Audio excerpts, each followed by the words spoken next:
let's get started. We've got some really interesting presentations tonight, and we're excited to hear from our parents and our staff. So, Dr. Farnsworth, over to you. Thank you very much. We have two items we are going to cover this evening in Studies 3, Board Governance, two that we're going to cover as a district leadership team. Appreciate the work done by Kimberly Bird, Executive Director of Operations, Internal Relations, and Eric and their team with Transportation. So we'll give them some time to share that with the Board of Education. This is just an initial kind of a state of transportation report. And then we will come back in February, the latter board meeting in February, with some recommendations specifically for routes based upon changes in sidewalks, transportation infrastructure, and some other recommendations. So this is just kind of an overview of information, an update on some information, and then we will look towards the end of February for a discussion, possible action on route changes for the 24-25 year. We spoke this morning of the possibility of that being the action discussion and then bringing it back for action in March. We typically like to have those finalized in March so that we can get communication out to the schools so patrons can be notified of any transportation changes that we anticipate for that next year. So with that, we will turn over to Kimberly, and then following her, we'll give an update on the program study going on with ALL and DLI, and I will have Dr. Ruiz introduce her team and those are sitting there. So Kimberly, introduce your team and take it from here. Will do. Thank you, Shane, and I'll keep it short because my voice sounds gross. But Eric Woodhouse, our Director of Operations, works with a fantastic team that's comprised of our two directors, both East and West. Joe, do you want to stand just so everybody can see? Joe's our Director of East Transportation. Is Rex here? Rex is unable to be here tonight. But we also have Justice from the team. Raymond, sorry. And is Justice here also? Yes. And Derek Farnes. Derek helps us with all of the routing questions and maps. But Eric has done a tremendous job. He's worked for the last couple of months with this team to put together this state of transportation, just so everybody can get an idea of what does it take to route over 18,000 students daily in our school districts across 14 municipalities. So Eric, and just as a reminder, because of the two presentations, I'll keep you posted on minutes. So yes. we can go right into the so next I'm one. gonna try to hit more of the salient points because I want to make sure that I save plenty of time for the second discussion. So I'll go through the salient points here, and I know which ones are the most important. But what I want to cover is I really wanted you to meet the team and give a basic overview. And I want to give you a Routing 101 course. I want you to understand how we go about routing our buses to make sure that we're as efficient as possible. Because sometimes when we have double runs, there are always questions on why do you have double runs, and could you do things more efficiently, and what do we do as a transportation to continually review how to get better. And we'll also talk to you about a school start time study. I know that there was some impetus behind, can we do a later start time for secondary, and what would that involve? And what do other districts do? And so we reached out to other districts to see if that was feasible and what would that look like if we applied that to our district. So I'll report on that. But I also want to talk to you about what we do to recruit and retain drivers, and a change that we made that we're seeing some significant results in that's going to better our more drivers and what we've seen so far this year in hiring. And also make a few staff recommendations at the end. So first I want you to meet the team. So Kimberly kind of introduced, I'm Eric. Joe Hayes is with us. Rex actually allowed me to share. He was actually in an accident when he was in Hawaii about a month ago. Actually broke his neck. Very scary. He's actually recovering. Not sure if he needs surgery at this point, but he did say that I could share that. And so he's recovering at this point. I'm not sure if he's expected to make a full recovery, but he does have movement in all of his arms and legs. Would and you so give him my regards? I will give him your regards. He does such a great job, so we wish him well. Raymond is here, and actually he's wearing the same shirt in this picture he's wearing tonight. That was actually planned, and so just kudos to you, Raymond, for being so on top of things. So And it wouldn't be sufficient if we didn't recognize our bus driver, Kimberly, and she's probably upset that I included this picture in here, but Kimberly, you do so much to advocate for transportation, and you do such a good job. I appreciate all you do for us as a team. So first I want you to focus on our systems for improvement. Sometimes transportation is one of these things where it's one of these areas where when everything is going right, you rarely hear about it. And then when something goes wrong, everybody hears about it. But there are so many things that go right day after day, and so many students that we transport where there are so many successes that's what I want to focus on. But specifically, when I took over transportation, some of the things that I quickly noticed is that there are a lot of systems and processes in place that this team uses on a regular basis to review and to make changes so that they're getting even better. And I think that's the thing that I was impressed with the most. So I want to talk to you about a few of those systems. First of all, the areas for review: budgets, recruiting and retaining, routing, and professional development. So quickly, the budget practices. If you don't know this as board members, the state funds us at about 80.9%.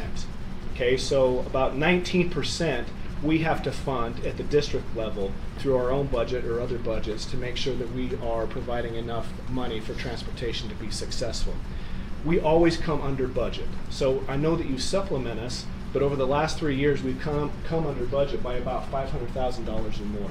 Teresa Newman is, she's gold there in transportation. And one of the first things that she did as she started measuring in detailed amounts how much we were spending in supplies and operations. So the services department. As you can imagine, we have a lot of buses, over 300 buses in our staff. To keep those buses running costs us a lot of money. So she started tracking how much we were spending on mufflers, how much we were spending on tires, how much we were spending on engines.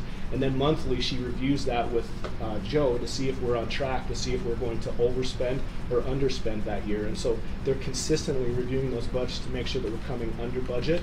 Who is that again? This is Teresa Newman. Okay. So transportation is one of the most fiscally responsible departments, and I don't think they're recognized for that enough.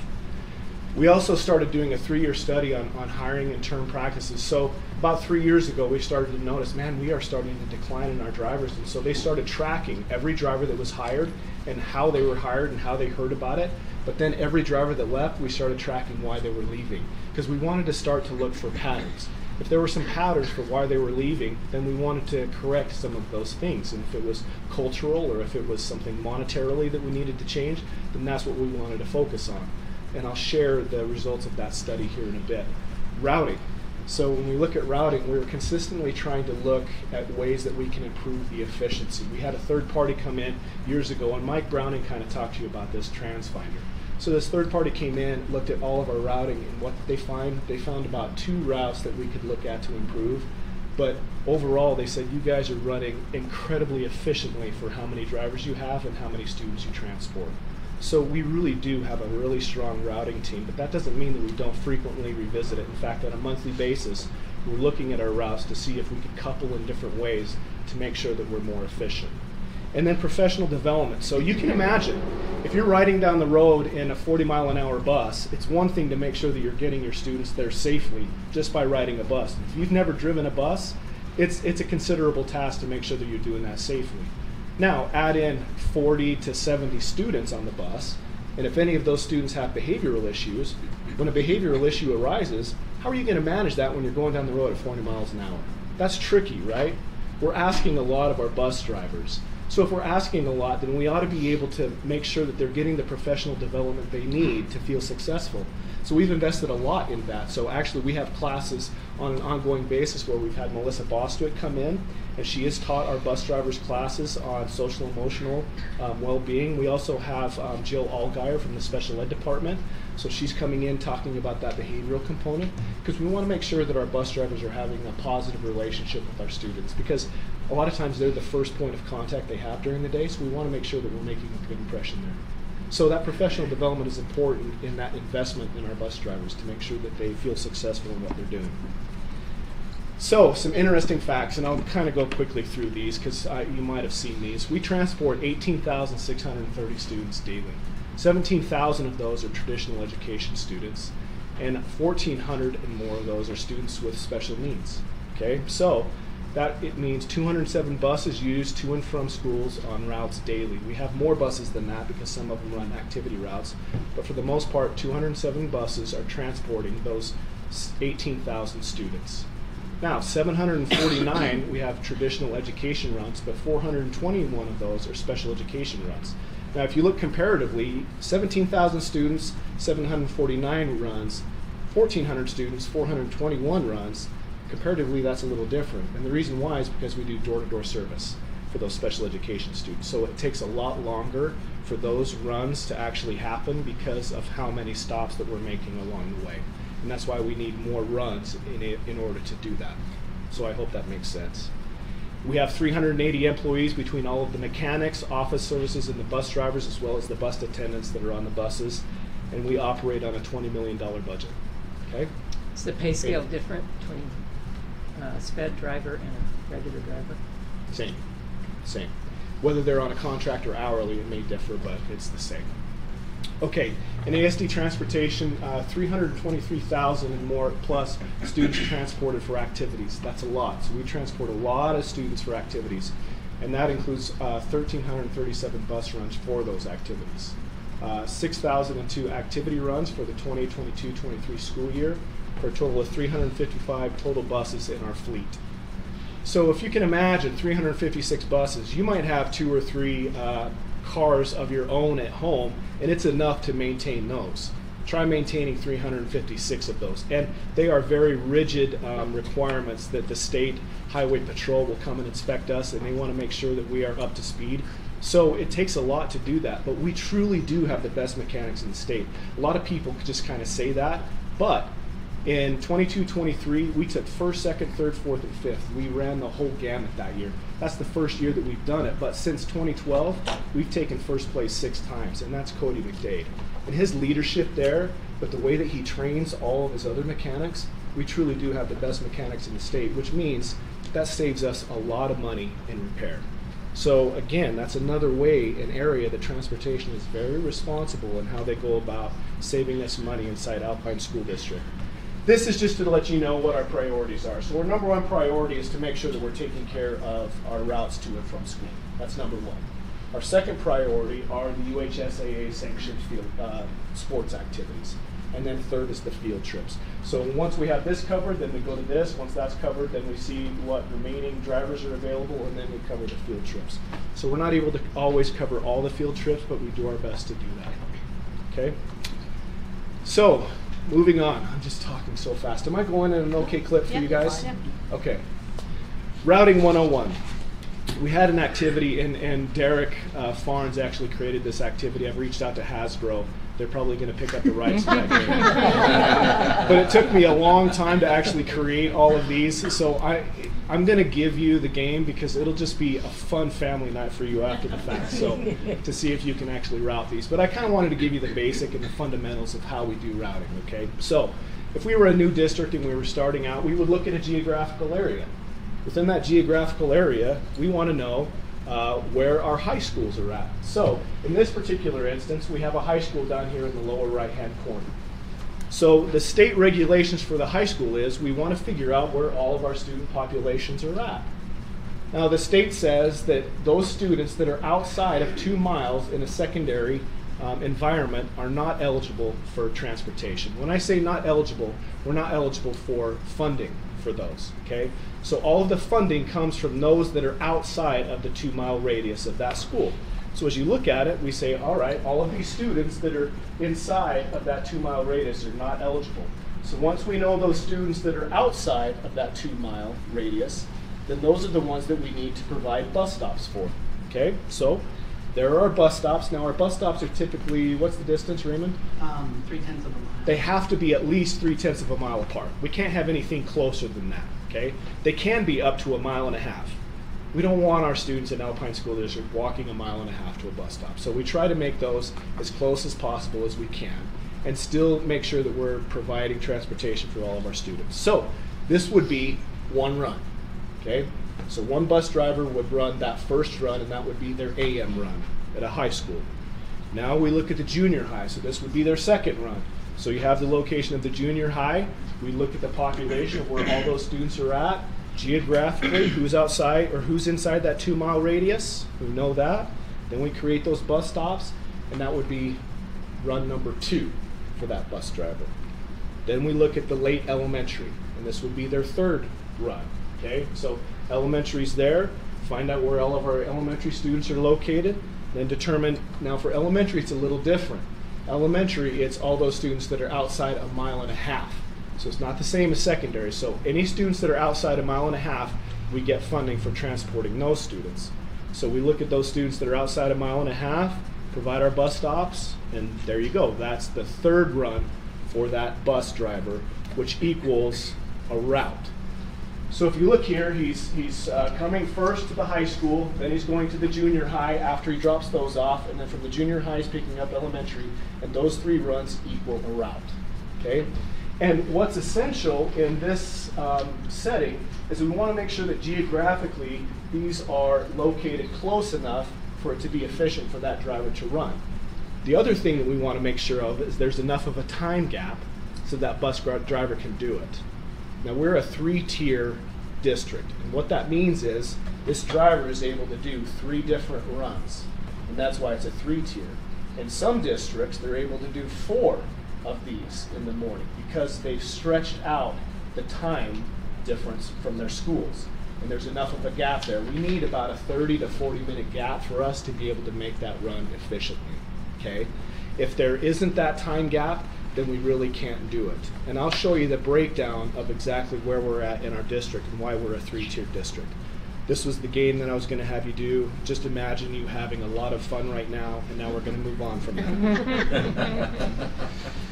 So, when we talked about the school start times, it's important.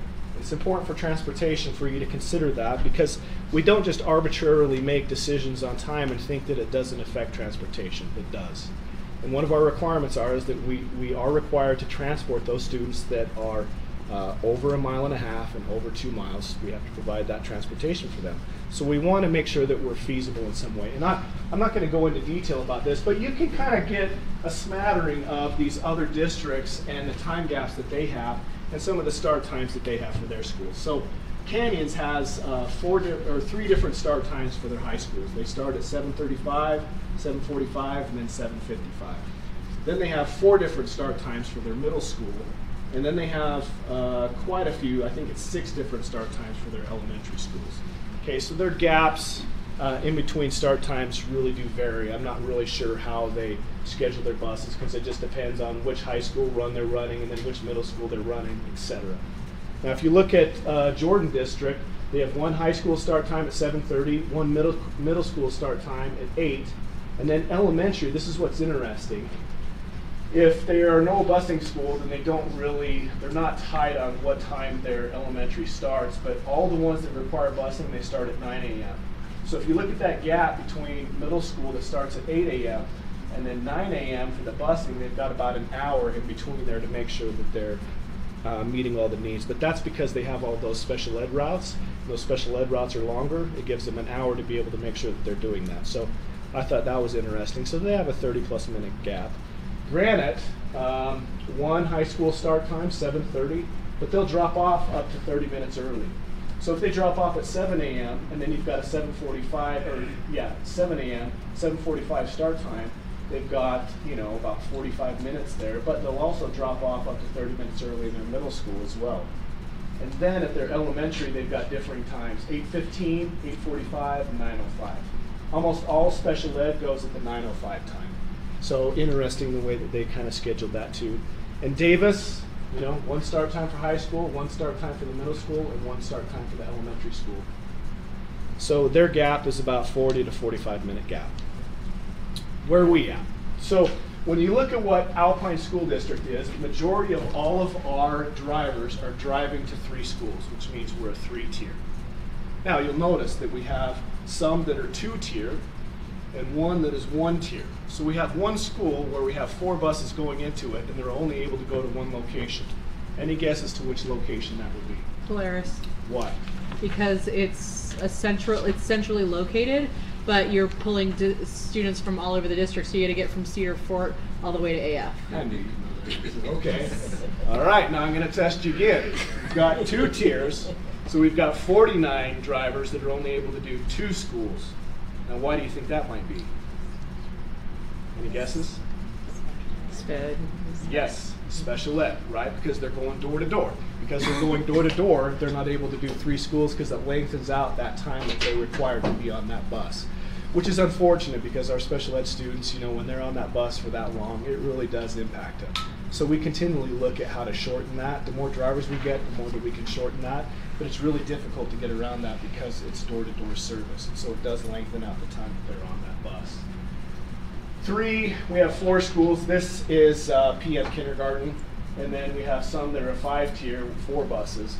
But that's our Latinos in Action and some of our swimming. So it's more of our clubs that they're picking up after they do PM kindergarten as well.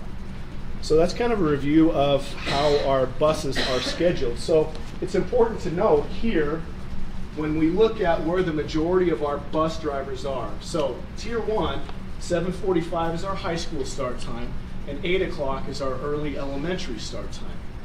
That's close. That's only a 15-minute gap. So because of that, we can't separate those two. So that's why you have the largest number of bus drivers, 210, that are needed for that Tier 1 route in the morning, okay?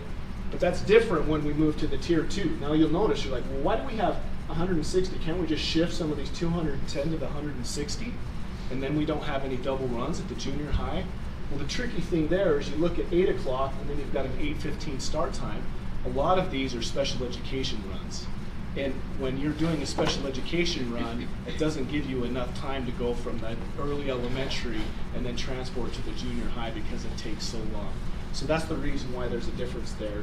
And then the Tier 3 is the late elementary, and we need 171 drivers there.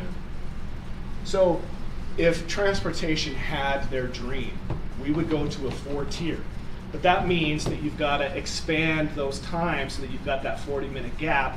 And the only way to get that 40-minute gap is either you're really increasing the elementary on the back end, or you're starting earlier in the high school. And I know that that's not popular in either one of those directions, okay? But just as a proposal to give you an idea, if we started high school at 7:25, that would reduce it to 117 drivers needed. Junior high at 8:05, early elementary at 8:45, which would be a change for them. And then late elementary at 9:15, we would actually have a 39 driver savings that we could tap into to make sure that we were, you know, decreasing all of our double runs. We wouldn't have any of those, and we would have quite a significant savings. And then it would put less pressure on us to hire so many drivers. Okay, but we understand how popular it is to go earlier and to go later at the elementary level as well. So how many are we short again, drivers? Well, when you say short, I mean, we have enough to be able to transport, but there's double runs. How many would we need to get rid of the double runs? We'll get into that shortly, okay? So as we look at it, here's our current 3-tier. Here's our proposed 4-tier.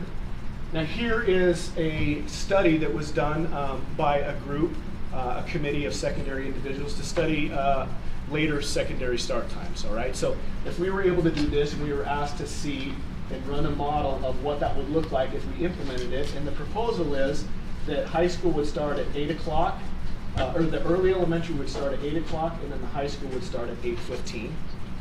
And then the junior high would start at 8:45, and then the early elementary would be a 5-minute difference. So they'd go from 9:15 to 9:20, and then they'd get out 5 minutes later at the end of the day at 3:35.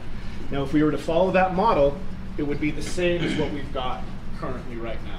So we wouldn't see the driver savings, but we wouldn't really notice a difference from where we're at now, which would mean we'd still have some double runs, right?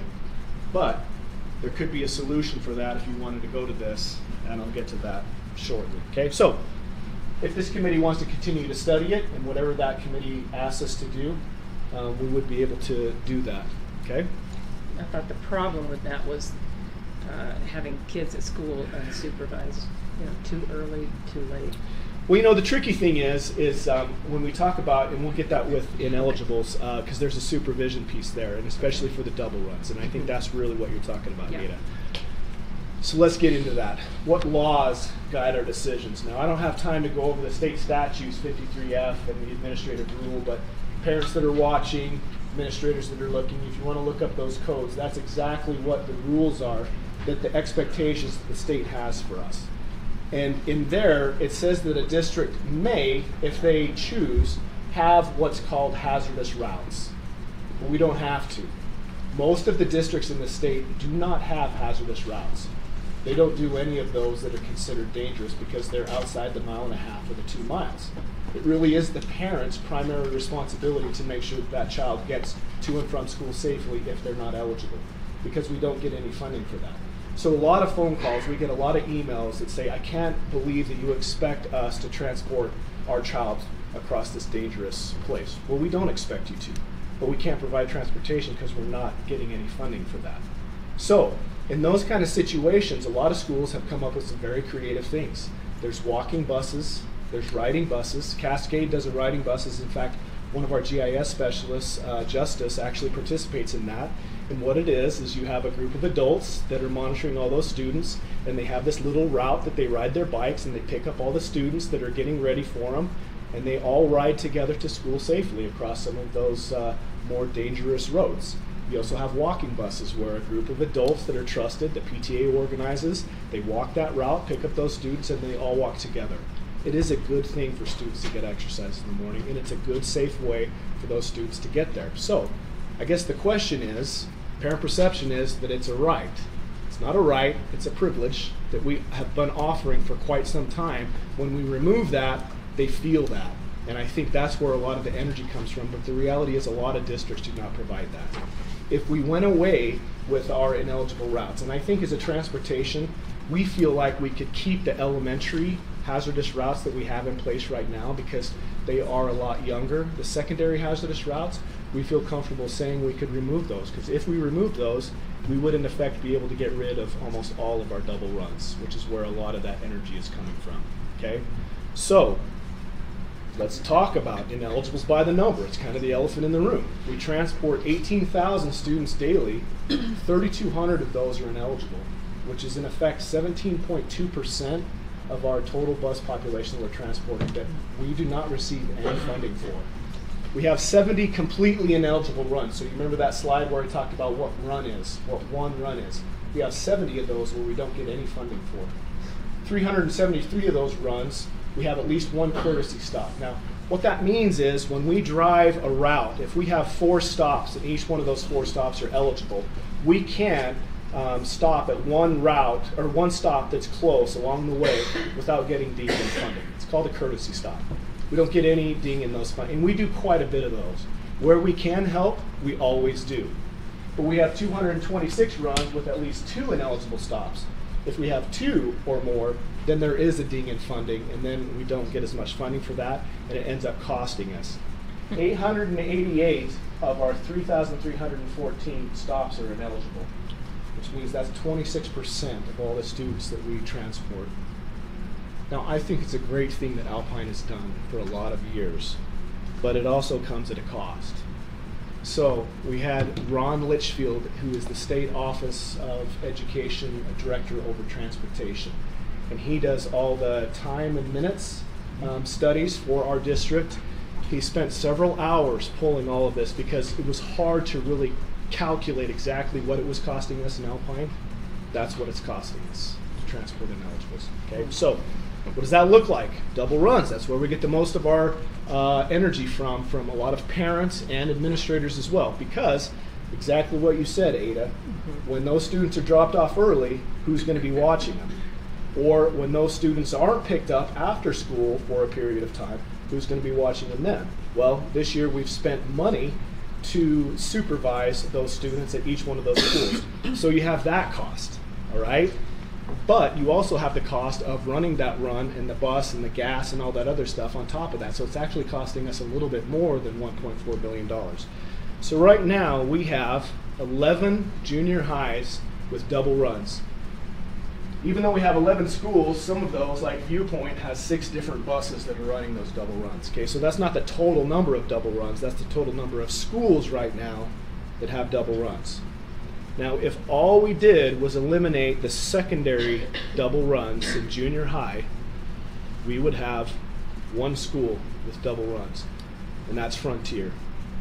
And the reason why Frontier would continue to have double runs, which if we have a good hiring class, we could probably ameliorate that quite a bit too, But Frontier's double runs are not because they're ineligible. All of those students are eligible. There's just a lot of students there, and we don't have as many buses in that area to transport. Okay? So, Julie knows, a lot of students out there. Yes, Sarah. For the sake of the public who may be here or listening, could you explain what a double run is exactly? So a double run is we have too many students in that area to transport, and in this case they're all ineligible. So in one, I believe which one is just right across the street there in is it Canyon View? Yeah. Right across the street. So they're within half a mile of the school, but they're crossing is it 8th North? So we didn't want them to cross 8th North. So that bus will go to a stop, pick up those students, drop off those students across the street, turn around, go back to that same stop, pick up another group of students, and then go back to the school and drop them off as well. So they're doing 2 runs, and that's what we call a double run. Thank you for making me clarify that, because I'm sure a lot of people don't understand what that is.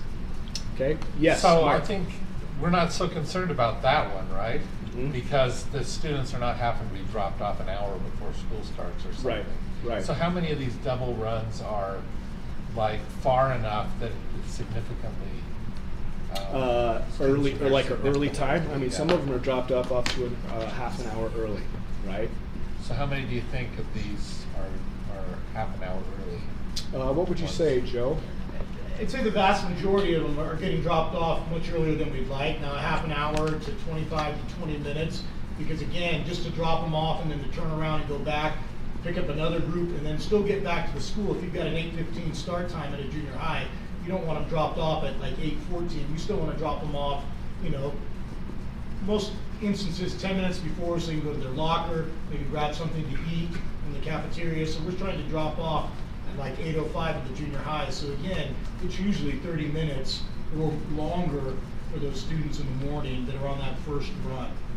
And again, it varies. Out in the at Vista Heights and the Silver Lake area, maybe a little bit shorter. Shane. I heard something, I don't know if I heard it correctly. You said only the ineligibles are double run. In this area. In this area, okay. In these schools, all of those are actually students that are ineligible for transportation. But it's busy Those routes. are, yes, it's because of a hazardous route. So there could be additional double runs, but those are eligible riders. The ones that are eligible riders are Frontier, and those are the ones that we're double running currently. If I would add, obviously our eligible riders are impacted by the ineligible riders. So some eligible riders are, I wouldn't use the word inconvenience, but are not dropped off as early or maybe earlier or later than they would like because of how the route is set up. So they don't just inconvenience the ineligible riders. Eligible riders would also be inconvenienced as well.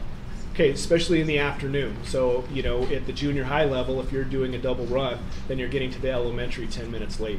And that affects the ones that are eligible. So it does have an impact. I've got 5 minutes, so I really want to get through this, all right? So if we look at the eligibility of the recruiting by the numbers, we didn't start until 21 and 22.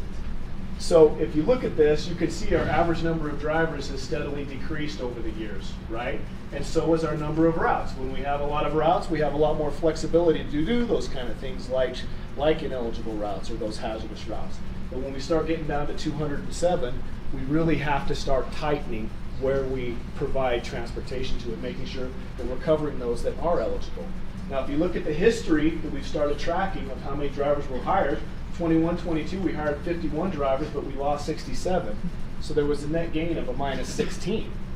In 22, 23, which is this year, we only hired 35 and we turned 58.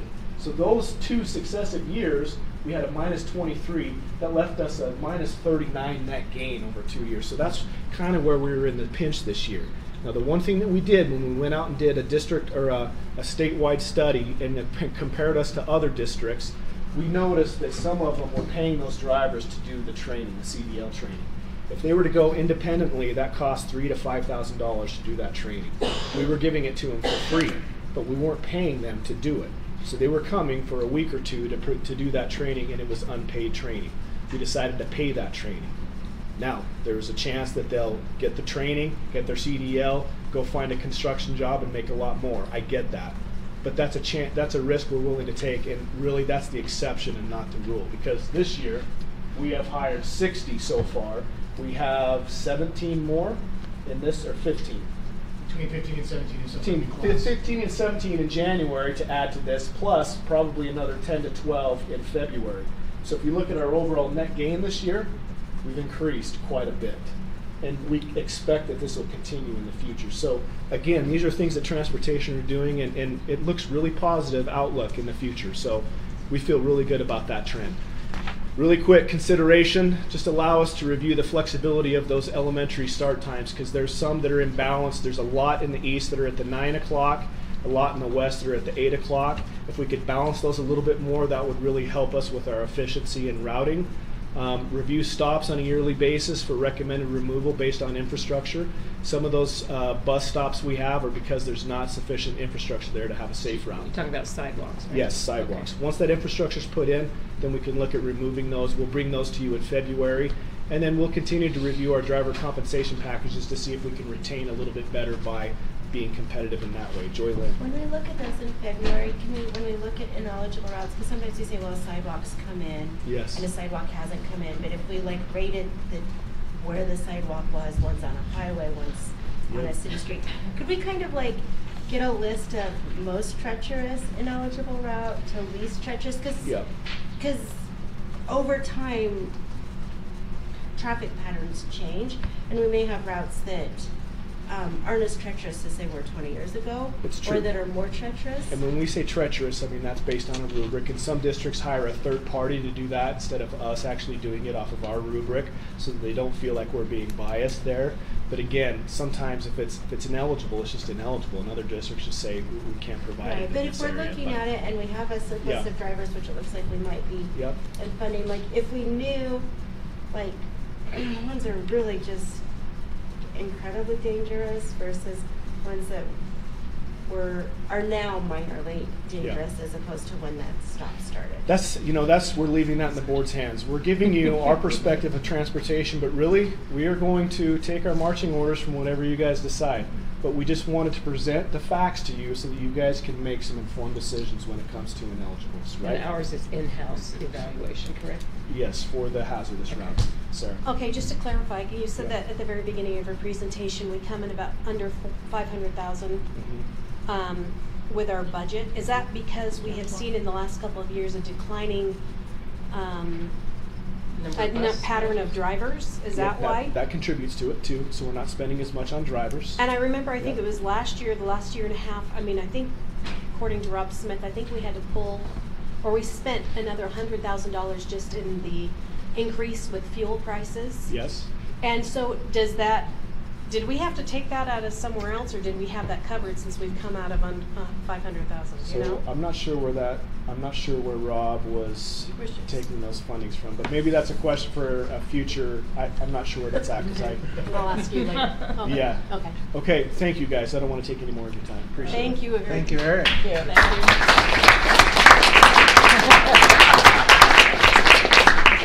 Dr. Ruiz.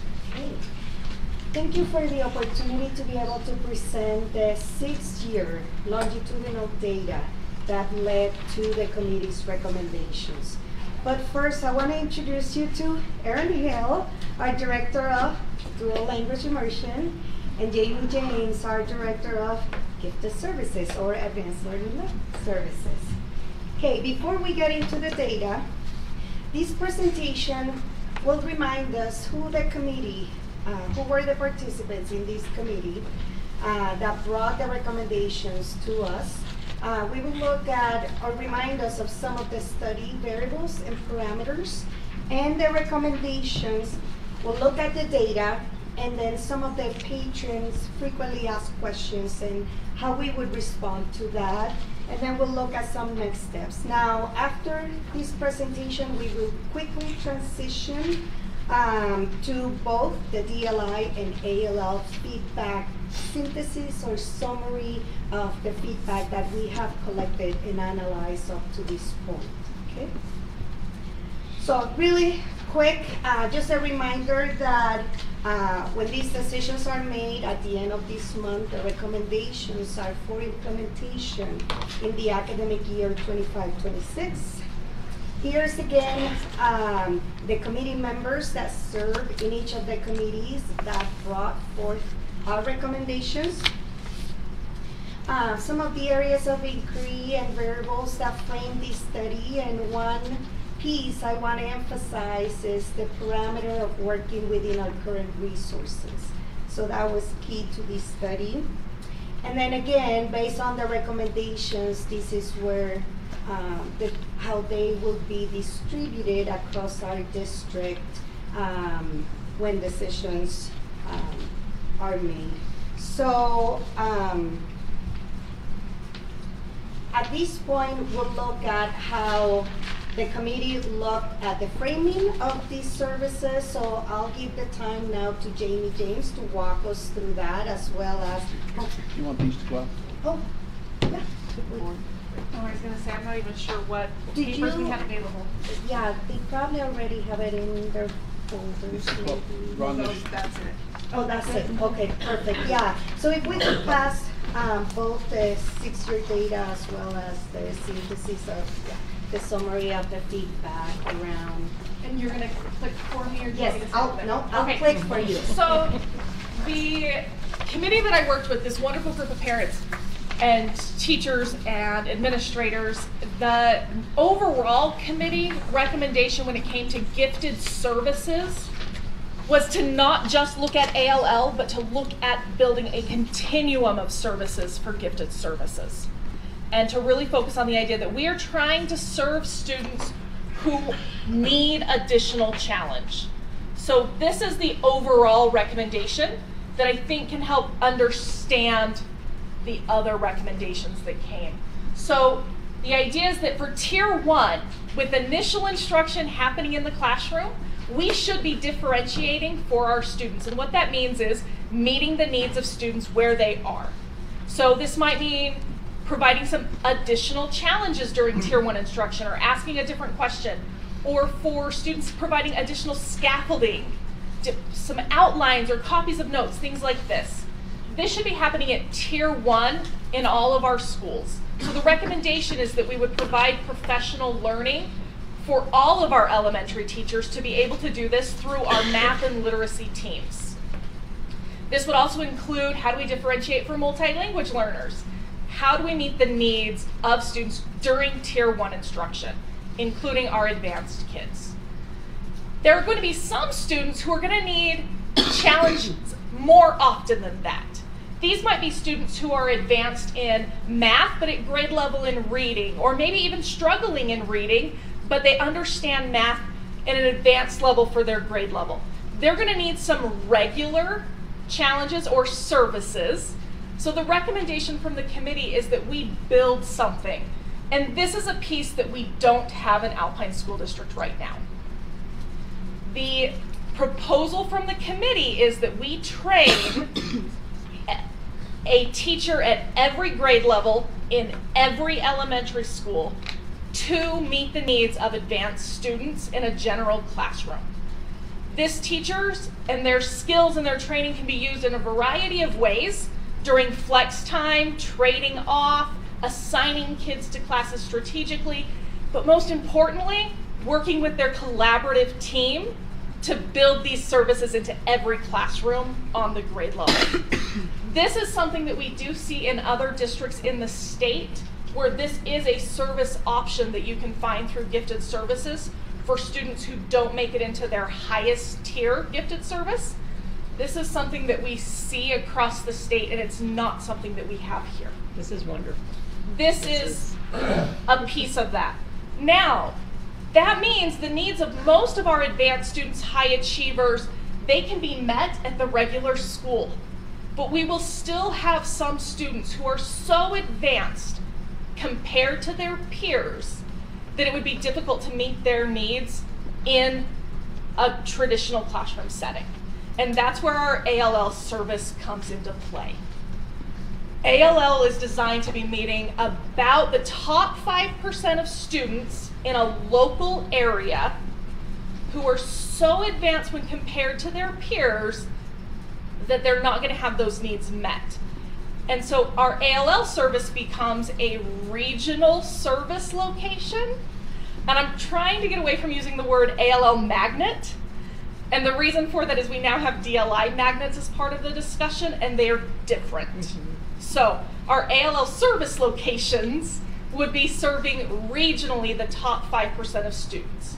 When it comes to best practice with gifted education, we should be looking at local top 5%, not necessarily based on a national score.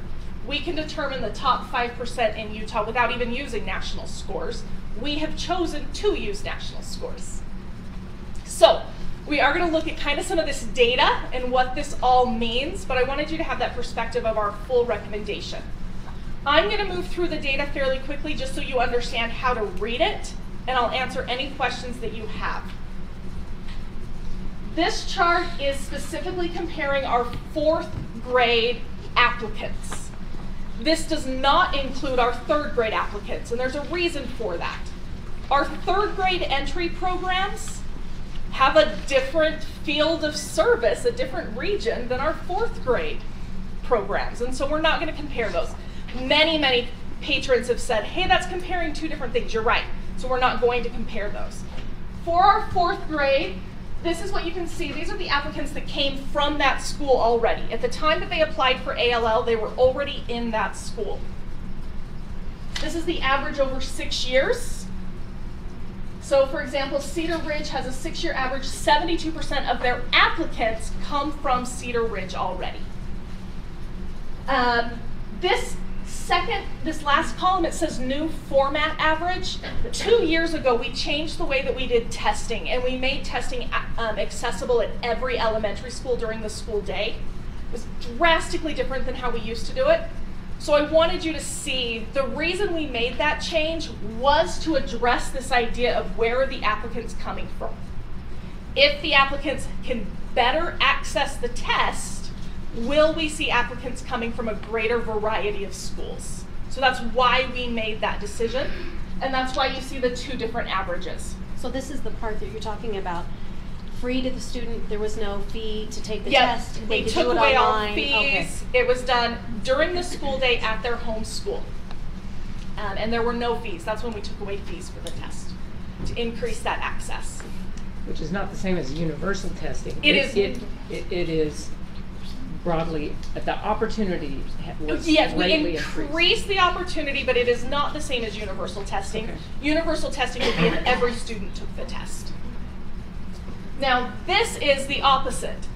These are students who were applicants not coming from an ALL school, but were coming from Alpine School District. So these are the students coming from that region, right? So 23% of Cedar Ridge's applicants come from outside of Cedar Ridge. So that's that comparison. They should add to 100? So this is what's going to cause some things. Okay. We also have applicants who are from homeschool, charter school, private school, okay, out of state, out of district. I've even tested a student who's moving here from out of the country. So because of that, these aren't going to be perfect 100%. Okay. And that's where that missing is. Just because there's so much data, I didn't do a 3rd chart with that on there. But they have access as well. But they do have access if they're moving into Alpine. Any other questions on this comparison? It's not, it's a 3rd grade program. This is just comparing our 4th grade programs. And the things that we're noting are the very high percentages from some schools. Yes. So just give me kind of a ballpark, if we're looking at the triangle that you just showed and serving the tiers, approximately what percentage should we be looking at that's coming from outside of the school itself? Outside of the school itself, ideally, if we have 6 schools in a region, like this is a perfect world, right? We have 6 schools in the, well, let's do 5 schools in a region. We'd take 20% from each. The class would be made up of 20% from each school. That's the ideal. We don't have the ideal because transportation's not provided. So when we look at it, I would love to see even 50% come from outside the school. We're hitting, when it comes to enrollment, it's about 40%, somewhere in there, and that's on the next slide. Some of those are This is close. just the applications, yeah. Yeah, Jamie, we're using the COGAT, correct? yes. So my question is, are we offering the COGAT only in English, or are we offering it in other languages like Spanish, French, Chinese? We etc.? offer it, there's several different languages available. We most recently did give it in Chinese and Spanish. French, I've learned, is not available, but we do give it in the languages that are available when we can. And then we also have district-created assessments, and we translate those into any requested language.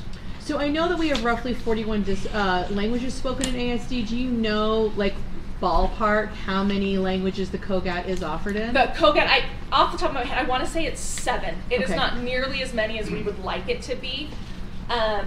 2 parts of the COGAT, the questions have no words.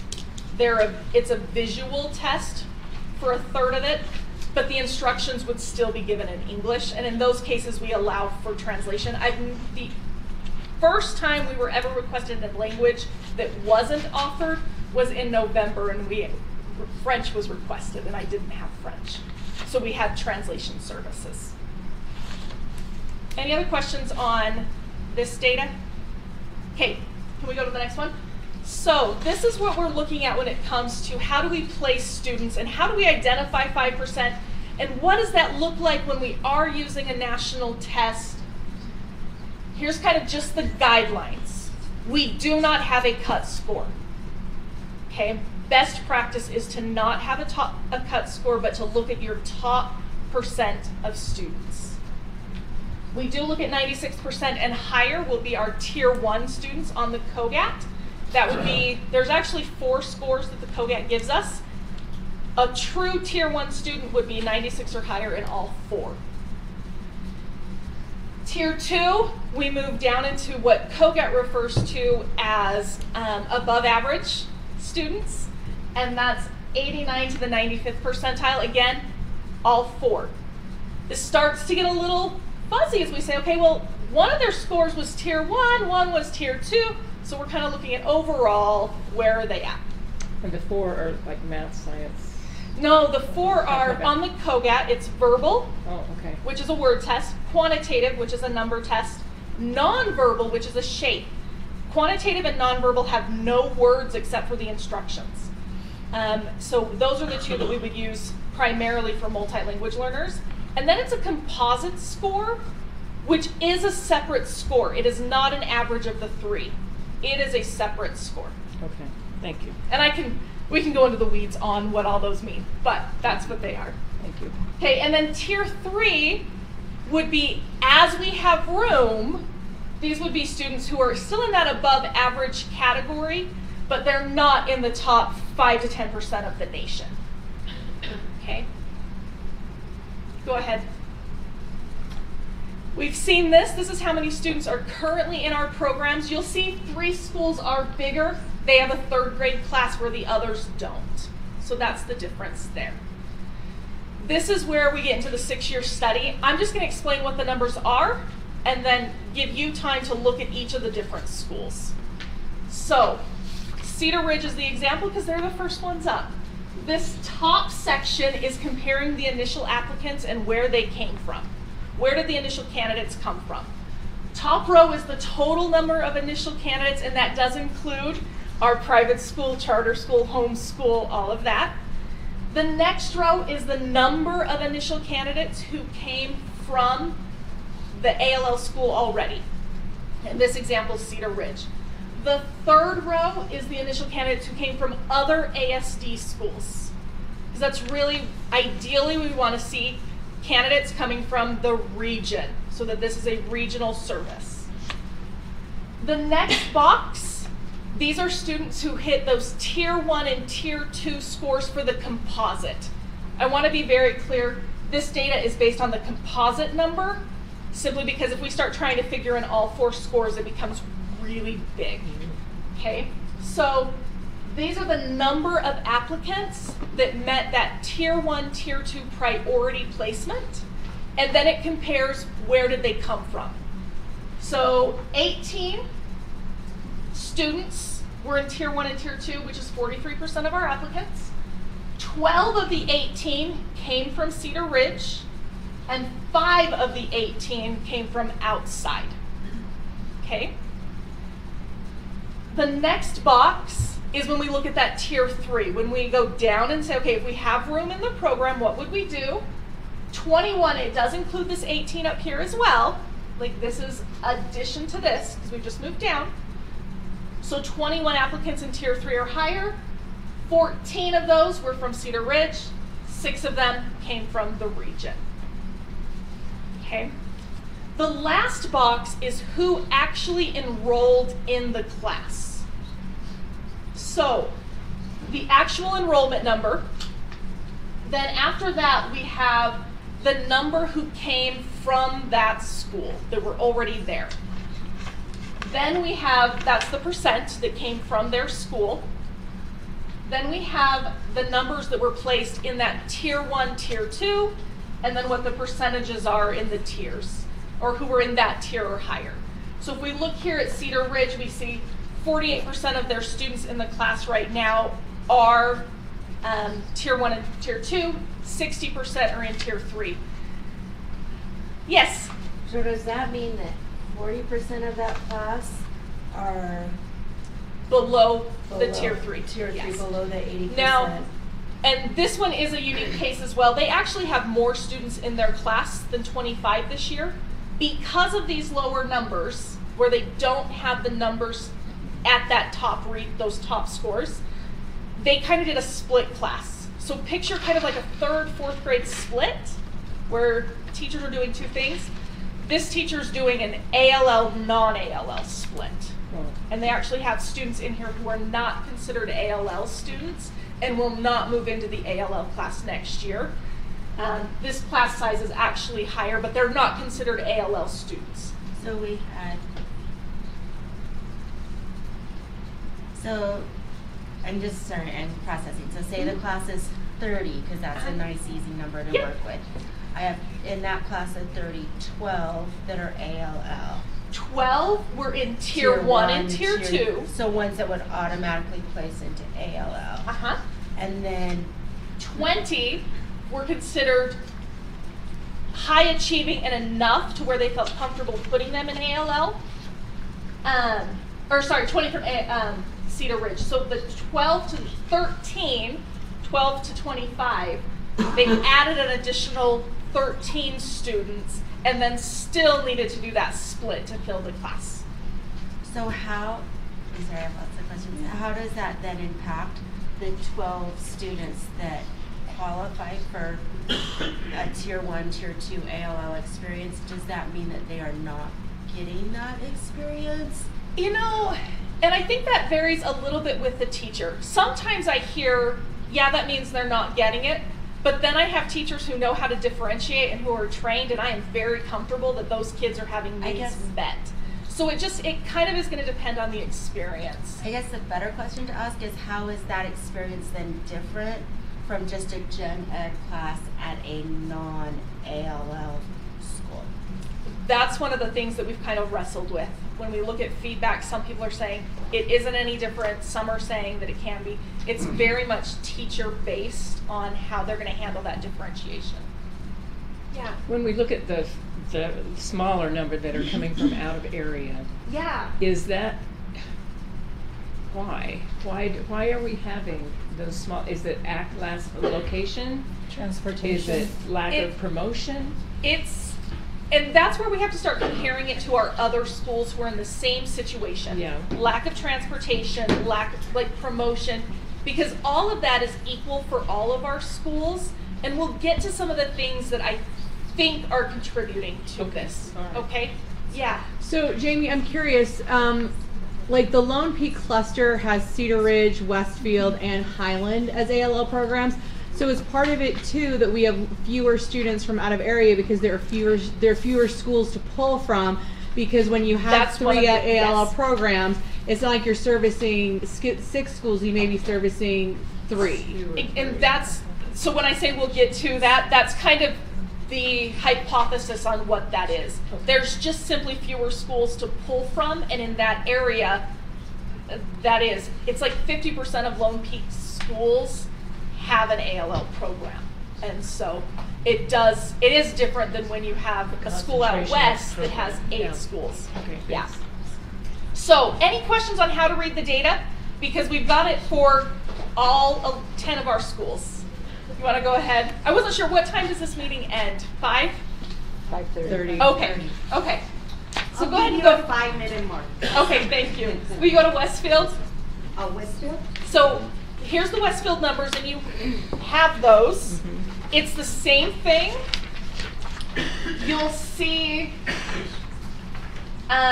they are also still at a 25 as far as their enrollment this year. Because of splits in the way FTE ended up, their 4th grade classes ended up being a little smaller. And so this truly is, they're just smaller this year because of the way things ended up for their 4th grade. They didn't need to add in even more students. In the past they have. This year they just ended up with a smaller class. Okay. After Westfield, do we see Highland? I'm not sure how fast to go through them on the screen, or if I should just be quiet and let you dig through them in front of you. So how about things you observe that seem significant to you as you look at the numbers? So we actually have some slides that kind of pull out those significant ones. The big significant ones are when we look at, say, let's not go to Highland. Can you go forward to a couple schools so I can point out something that is significant? Keep going. I don't want to look at a 3rd grade one specifically. So Hidden Hollow. Hidden Hollow, yeah. They're starting their applicant pool with 26 students who are in Tier 1 and Tier 2. So even if some of these kids who are from the other region choose not to attend because of transportation, they are starting with a larger pool of applicants to be able to really make that class serving the top students in a region. And I think that becomes significant in that they start with a higher number and they're not having to go down. So that I think is important to look at. And the balance between where they're coming from is 15-11s. And that's the other thing that's significant, is where are the applicants coming from? If ALL is a region service, are we acting as a region service when we're operating within current parameters of what we have? If we had unlimited funding, we could be serving the top 5% by demographic and the national top 5%. Like, right, we could do both. That's not the reality where we're at right now. So, yeah. Is there anything in your presentation that looks at averages of how far it takes people in the regional area to get to? No, we didn't look at the transportation piece on this part. Can we go back a couple, Annalise? Okay, one more. Okay, this is just another way to kind of look at that comparison that we looked at the beginning. This side is the applicant trends, where are students coming from, and it compares the 2 schools that we have recommended the changes for to the other 4th grade schools. So Cedar Ridge is pulling 73% of their applicants from Cedar Ridge. Westfield pulls 71% of their applicants from Westfield. The average for our other schools is 45% come from their school. And those are schools who really are in that same situation. Do we have transportation? How was it advertised? That's pretty equal across the board. Down below in this chart, we see how many are coming from the regional schools. 23%, 21%, but for 4th grade average of the other schools, 49% of our applicants are coming from the regional schools. Which is close to the ideal that you Which talked is about. close to what I'm saying. Ideally we want the same number from every school, but that's, Yeah. if it's your home school, it is going to be higher. That's the reality of things. So the breakdown of all the other students, do you have it where, like, how many are coming from each school? Like, could we look at that? I could get to that, yes. And I think I have that going back maybe 4 years. I don't know if I have it for the first year, but I could get it. This is the enrollment comparison. Are we serving as a regional service? This is the number coming, the top is coming from the ALL school already. 90% of Cedar Ridge's students in the class already were attending Cedar Ridge. 77, and this is the 2-year average, was Westfield. For other 4th grade programs, only 58% are coming from that school already. And then we see that reverse trend down here, where 42% of the students in the classroom are coming from outside of the school, from a different ASD school. Again, we also will have a couple of homeschool students that'll pull in, or charter, something like that. Questions on these numbers and what they mean? I don't have questions specifically about these numbers. I'm curious, you mentioned about the dynamic where we shifted a couple of years ago, where it's not universal testing, but the testing is more, I would argue, parent and child friendly. Have we noticed a significant difference between applicants between that 3-year mark and then when it was implemented 2 years ago, as far as that change in testing? Are we seeing a significant shift in where people are testing?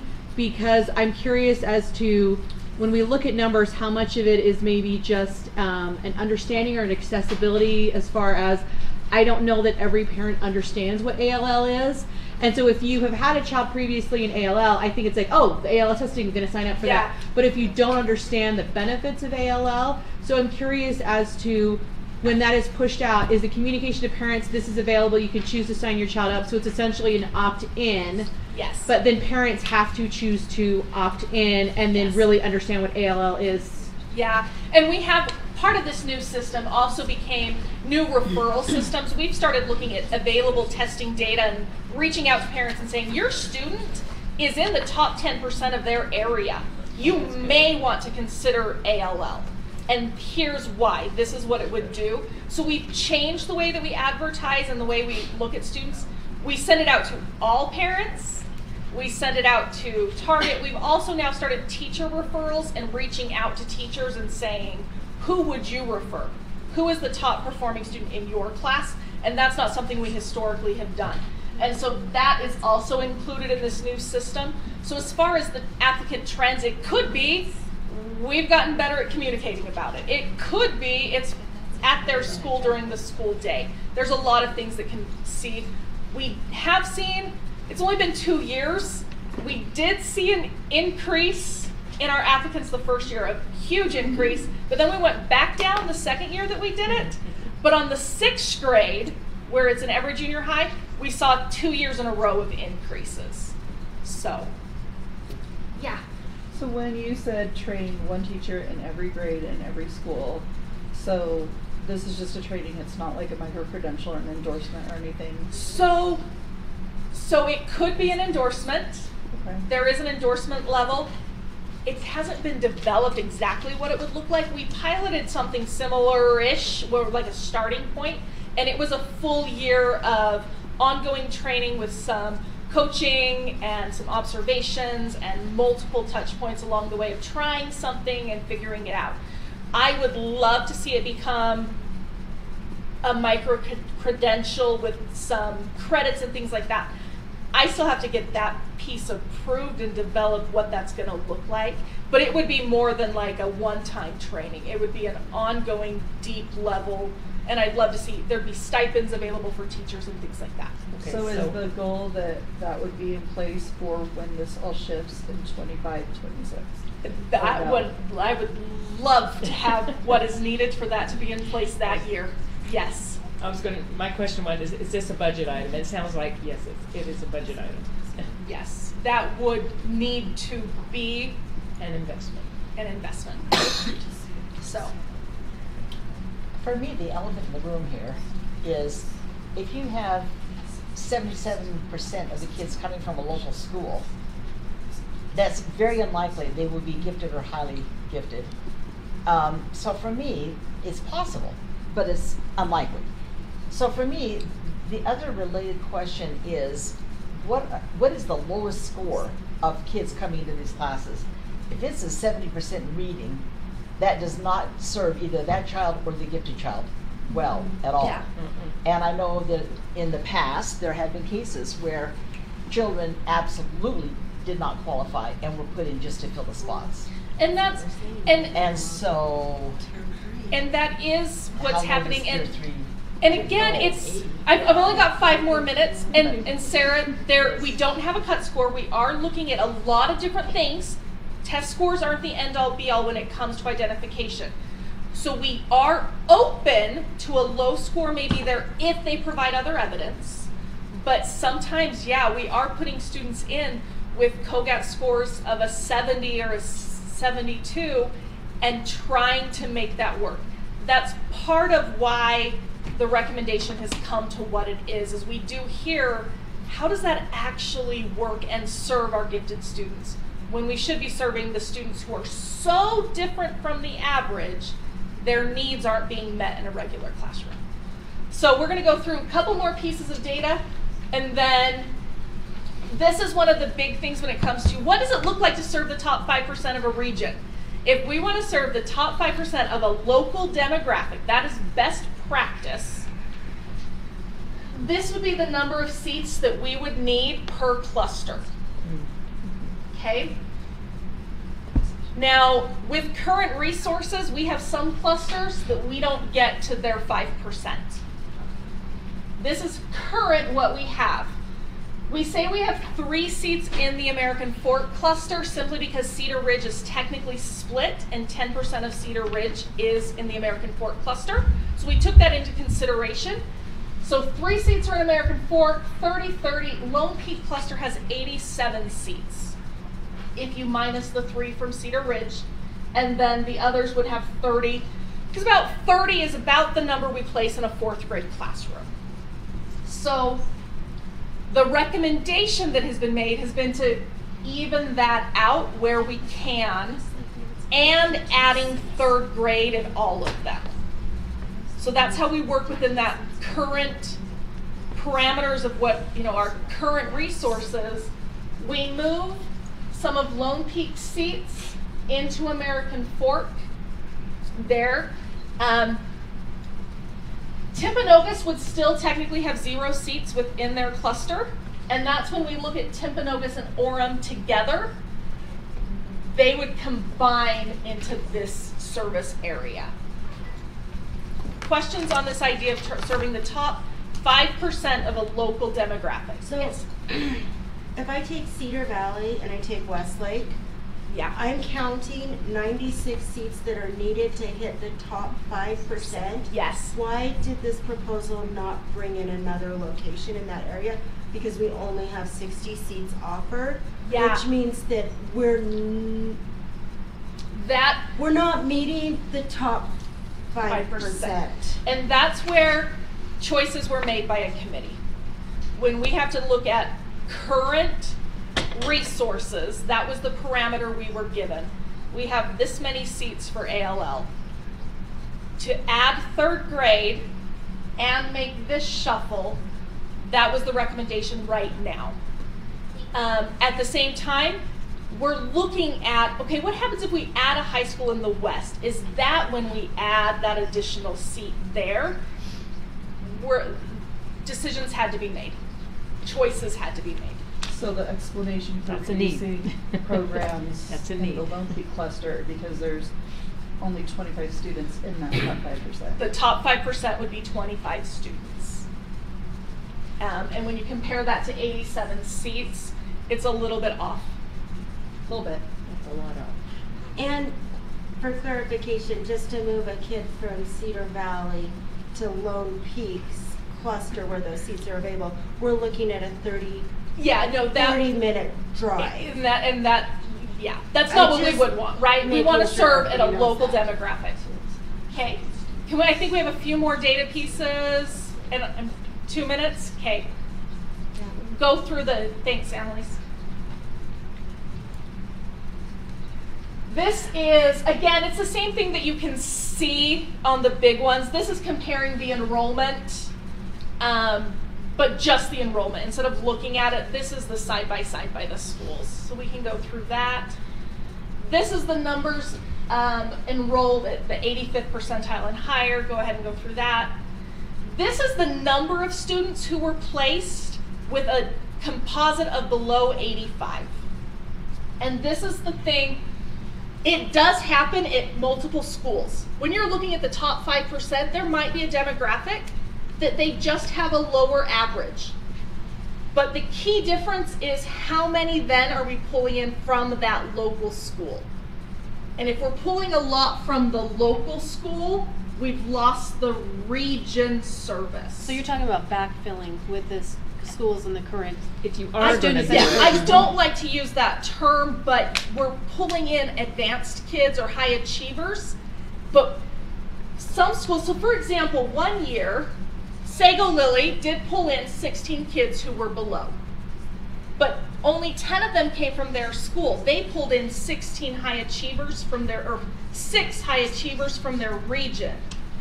Where this year, Cedar Ridge has pulled in 10, or Sago Lily pulled in 10. 8 came from their school. We're keeping an eye on Sago Lily as well. But Cedar Ridge pulled in 10 this year. All 10 came from their school. Are these local decisions by a teacher? Local teams, yes. Local teams. Yeah. Okay. And when you don't have the applicants, if you have a large applicant pool, you can pull in high achievers from the region. If you don't have applicants from the other schools, you have no one to pull from. So that's what we see happening here. I guess the piece that instead of picking on that one number, last year was none. Yeah. Previous year 2, the previous Yeah. year 0. So it's not like this is a trend. This on this one, no. For Cedar Ridge, that one's not a trend. Westfield had their trend, and then they reversed it when we started the new testing. They didn't need to pull in kids who didn't have scores. I'm just curious, do you know how low, how much, like, what was the low end of the low score that was pulled in? No, I don't. Not off the top of my head. We want to go through these. Some of these we've actually addressed. Yeah. Frequently asked questions. One of them was, how do you take all these kids who are already in Westfield and move them to Highland? They're not going to move. If they're already in an ALL class under this recommendation, they would stay at their ALL and just outgrow the program. And we wouldn't replace the program below them. The other frequently question is, how does this impact the junior highs? I don't anticipate an impact at the junior high levels. Our junior highs do not all have a feeder ALL. In fact, some of our schools without a direct feeder actually have some of our larger ALL programs at the junior high So it's level. just a standard feature of every junior high. Every junior high has it. The top 5%, we've explained what that means. This is that having those applicants, we've explained what that means and how we're using high achieving students. How do we do it outside of the ALL classroom? Currently, schools can choose how they serve students. We have grants available to support those services. We see things like pull-out programs, flex time, extensions, all sorts of things at the school level, with the recommendation being we get a little more standard. Every grade, every school has a trained teacher. And then that's this right here, this question here, is the additional recommendations that we have that go into supporting students, not just leaving them behind. So does that like cost more money, or what is the? So really, it's the cost of the training, right? We want to provide teachers with stipends if we're going to ask them for additional training. I have to pay for people to come in and help lead that training. We have substitute needs. All of that is where that But cost not comes in in. terms of ongoing But salary. ongoing, I don't necessarily see that being something. It's just that initial training. One advantage I see to approaching it in the general classroom is it can be student driven. I mean, the student can decide, how gifted am I, you know? There can be this continuum of teaching that the student makes that choice. I want to try for something higher. Absolutely. When we look at highly effective teachers, a lot of that is about giving student ownership over their Yes. learning. That's actually what is taught in a gifted endorsement. The gifted endorsement aligns with a highly effective teacher. So, yeah. Okay, so I know it's 25, 26 ideal for training. Ideal is lovely, not a reality. So have you talked about what a more realistic rollout would be to have people trained? So the realistic rollout would be a phased-in training, starting with maybe pick a grade and train all this grade 1 year, 2 grades at a time. And doing it by grade means they could collaborate with each other and learn together using their materials. We could also do a staggered rollout by school, training everybody at a school so a school is fully prepared. Couple of different ways there. This is very initial phases of that.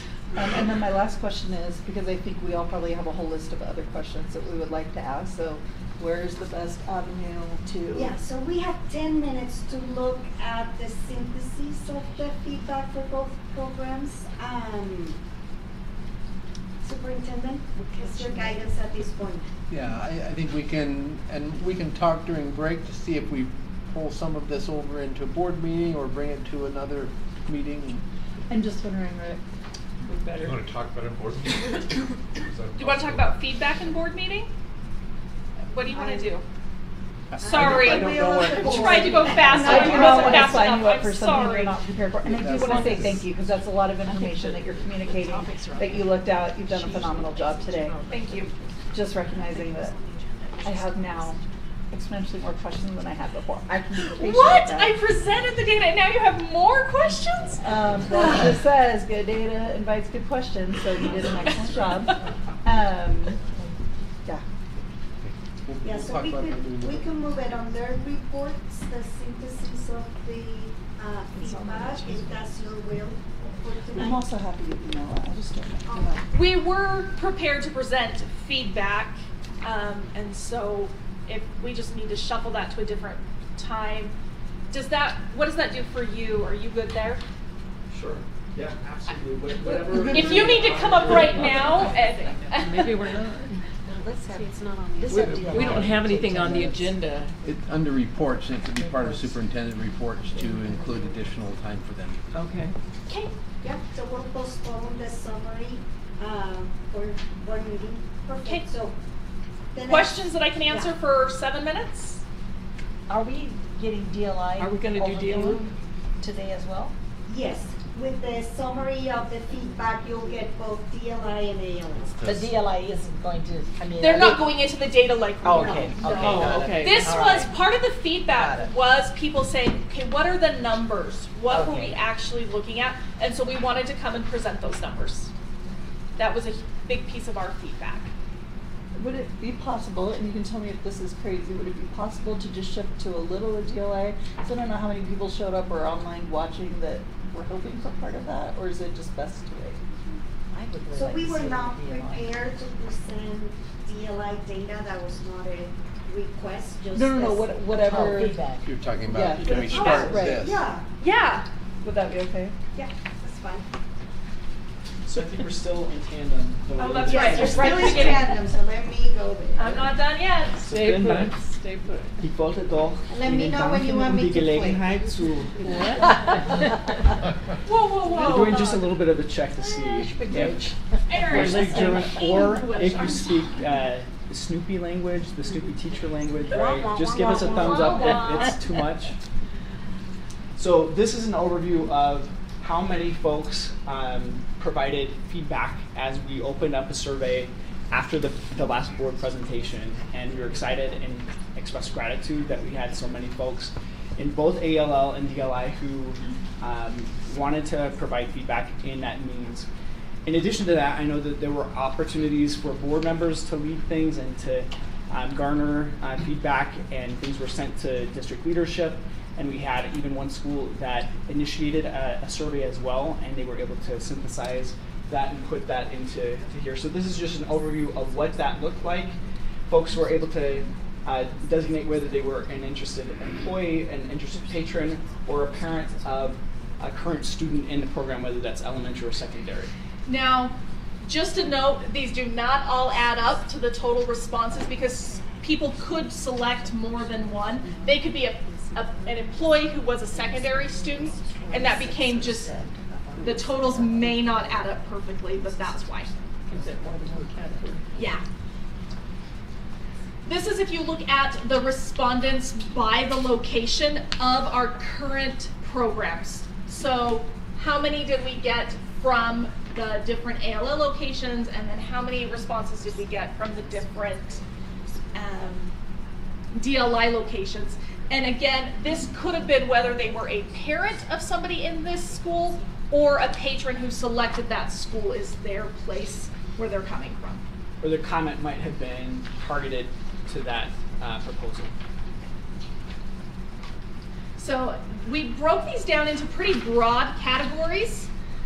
So for ALL, 23.9% of our feedback was supportive of the proposal.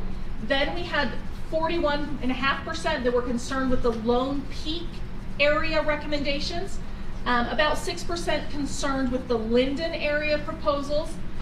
These are those questions or data requests, which is why we presented today. We did have some based on a few misunderstandings, and when I have a chance to do mine, I'll go into what that means. We had a large number of responses asking for additional services, and I'll go into what that detail is later. So similarly, as we were digesting the feedback and trying to synthesize that in a way that would be presentable, we looked again at supportive, and then even though this says concerns, I don't want to misinterpret that these concerns show a lack of support for DLI or ALL. It's just maybe questions, concerns, curiosities about the particular proposals. So they might be supportive of the proposal if such and such were in place. And then we both had other feedback that we kind of summarize in the latter part. So, and then we're gonna, I think, skip over ALL and go to DLI. This was just if we break it down into support the proposal, have concerns about the proposal, or something else. So in DLI we had 417 comments. 47 of those were duplicates or incomplete, and so that took us down to 370. Then we disaggregated that and then put them into multiple categories because one comment may have represented multiple aspects. Yeah. And magically, I'm not making this up, we had 44.6% and 44.6% indicating support or concerns, and then 10+% in the other category. So if we do move ahead just a little bit to dive into some of the DLI feedback, maybe this is where I start speaking German again. Right? ALL, DLI. Yeah. Again. Sorry, I arrived. Thank you. We appreciated the opportunity to think about the celebrations and the support that was noted, where the presentation of a new program in the Lehigh area and also in the Eagle Mountain area garnered a lot of feedback in support of that. Gratitude that now these regions would have additional opportunities where we have a lot of demand, as demonstrated with our wait lists at Harvest, for example. These two areas, Liberty Hills and Mountain Trails, offered that opportunity for folks in that region to participate.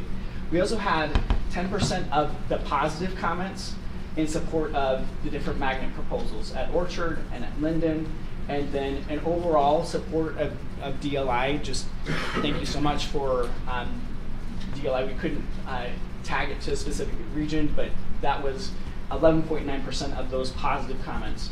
And then appreciation for a current location, meaning I'm so glad that you're not changing anything at my child's DLI school, right? And that was 15.7%.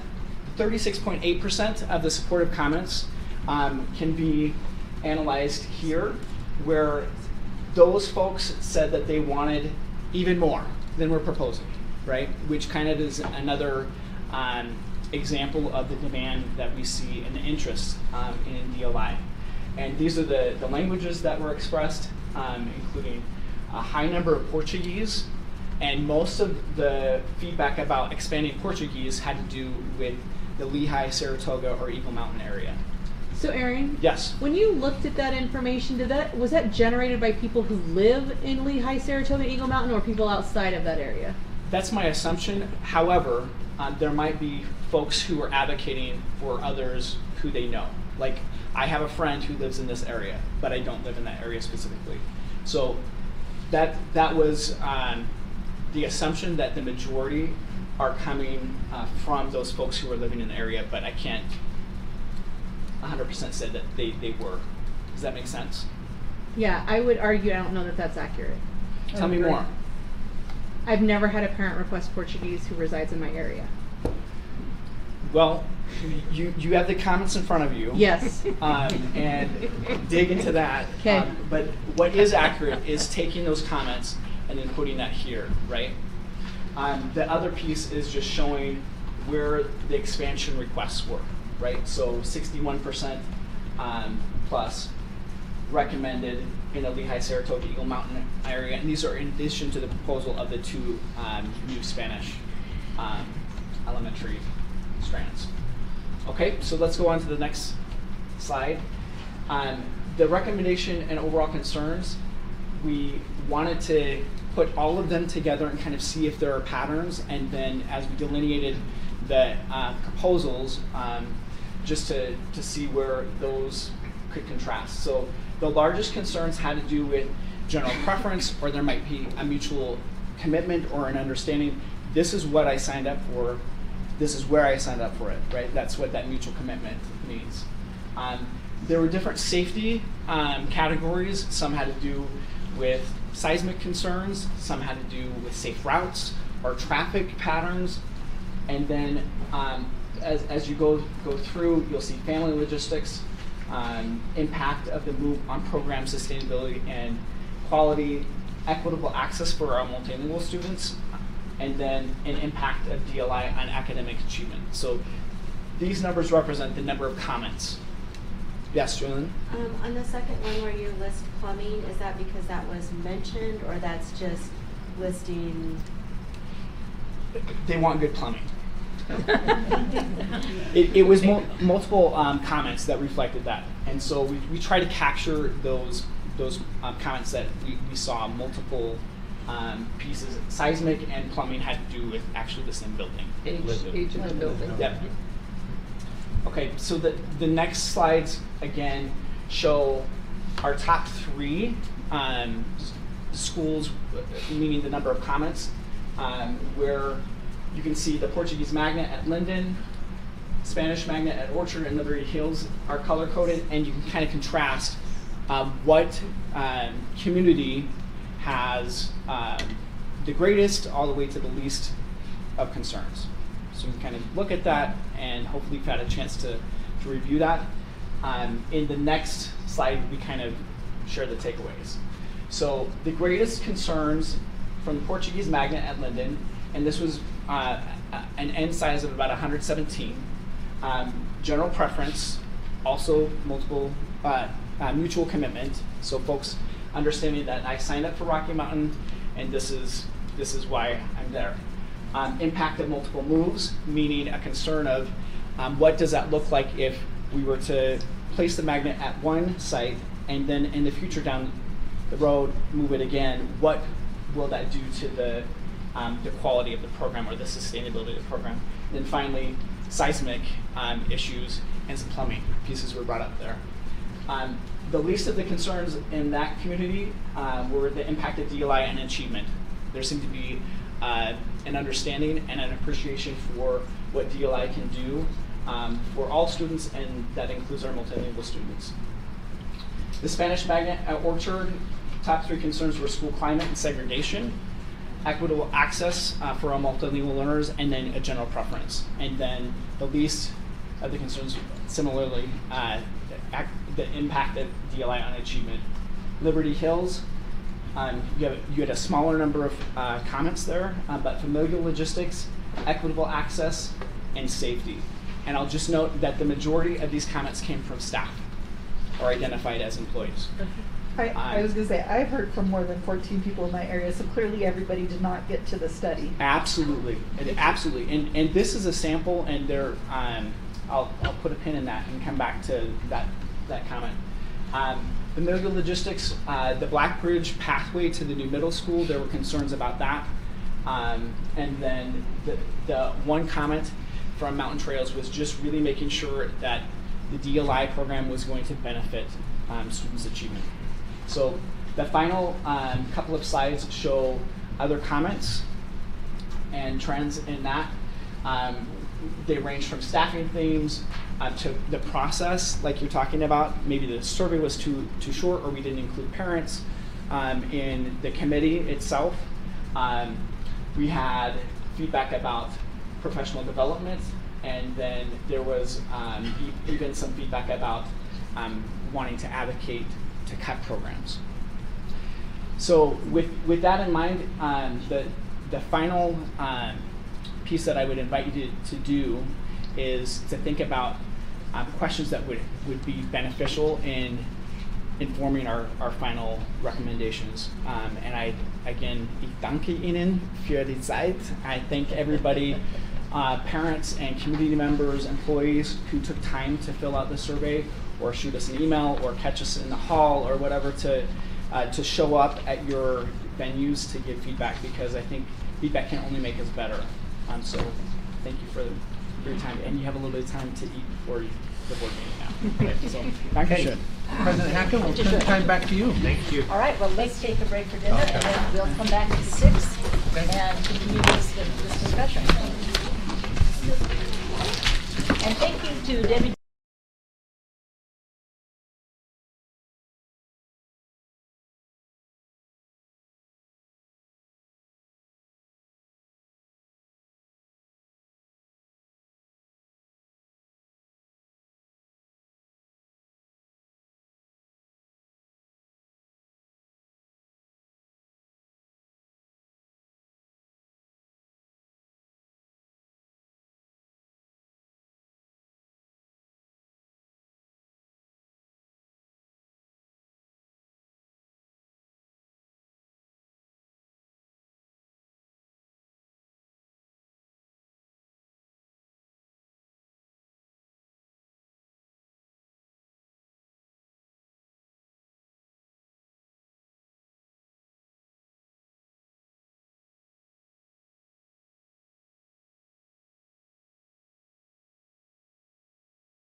Welcome. It's time to get started. It's nice to see you all here and nice to hear so much happy conversation. Let's start with the Pledge of Allegiance, which will be led by Scott Sumner, and then an inspirational thought by Matt King. So please stand.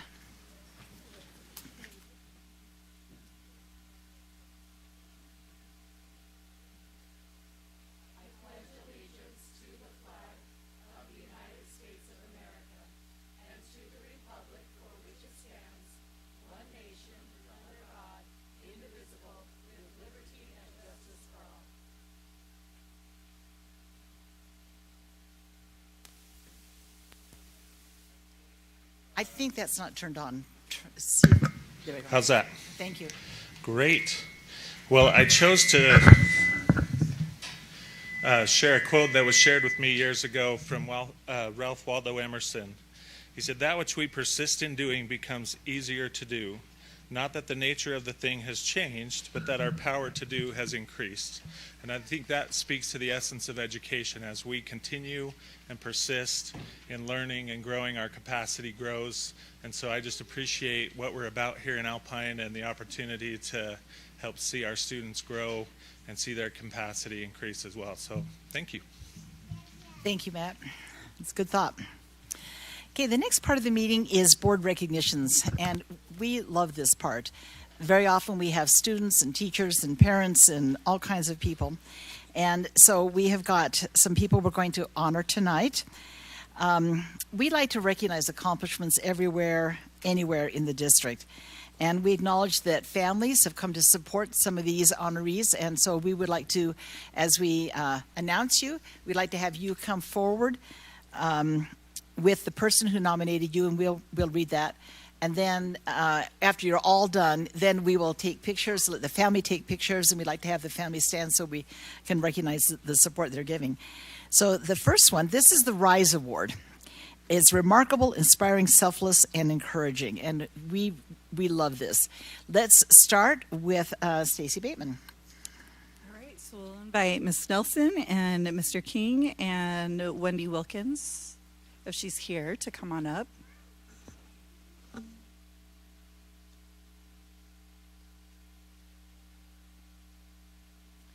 Wendy wrote, "Leah Nelson is making a huge difference in many students' lives. She runs a band program focusing on students feeling included and developing their talents.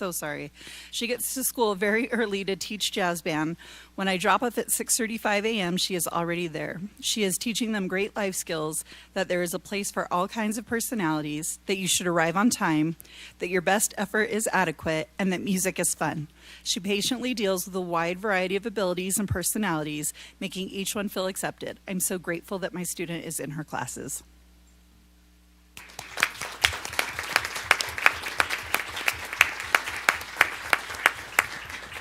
Now, if you'll just stay right there. Stay right there, maybe move to the side just a little bit.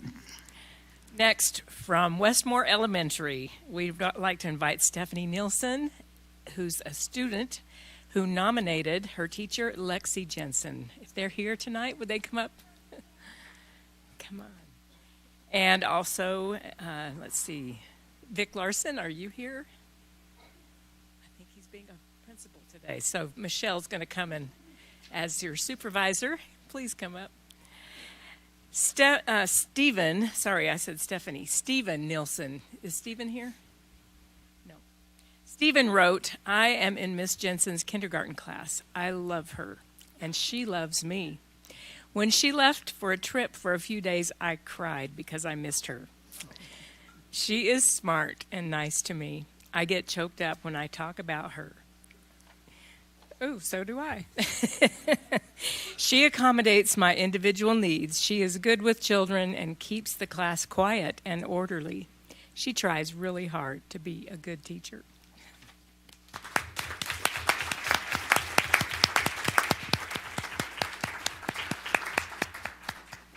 Next up, from Legacy Elementary, Principal Tillman, can you bring Melanie Hill up? And I don't see Judy Hainsworth anywhere. Melanie, were you able to read these words from Judy Hainsworth? Well, you're in for a treat, because these are great. She is, and she's a good writer as well. This is what Judy wrote. And by the way, for everyone, just so you know, this is the lead secretary at Legacy Elementary. Judy wrote, while she didn't attend Hogwarts, Melanie Hill works her own kind of magic in our school. She has a smile and a kind word to say to everyone she encounters.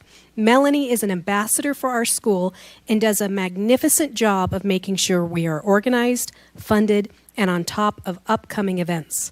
Melanie is somehow able to conjure up a substitute when one cannot be found. She not only balances the books and finances, she is a balancing force in the lives of students, staff, teachers, and administration. Legacy would not function without her, and we each owe her a debt of gratitude. Congratulations, Melanie.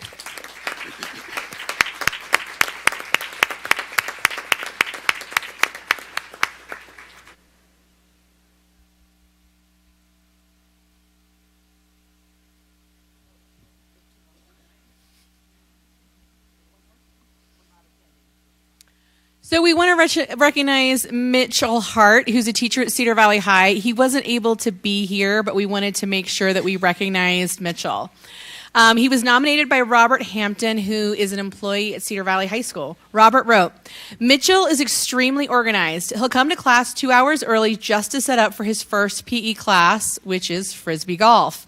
Mitchell knows every name of every student and at Cedar Valley, that's a lot, and knows the needs of every student. He's extremely popular with the kids because they can feel how much he cares about them.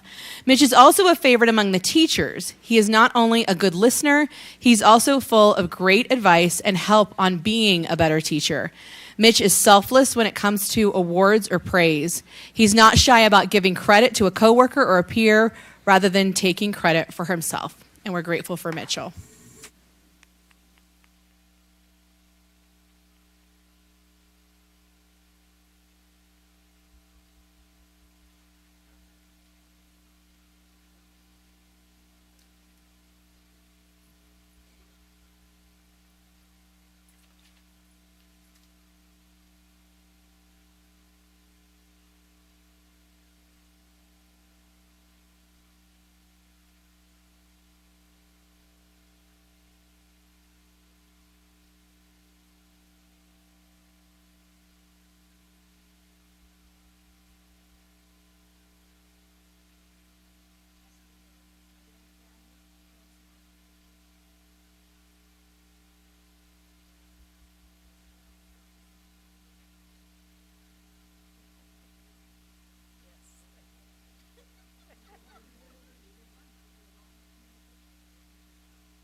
Can I just add that Lexi represents a kindergarten cohort at Westmore that has been highlighted statewide on KSL News, correct? They have achieved wonderful results in their kindergarten. Thanks so much. Okay, let's see. We'd like to invite Shauna Smith and Principal Peter Glahn to come up.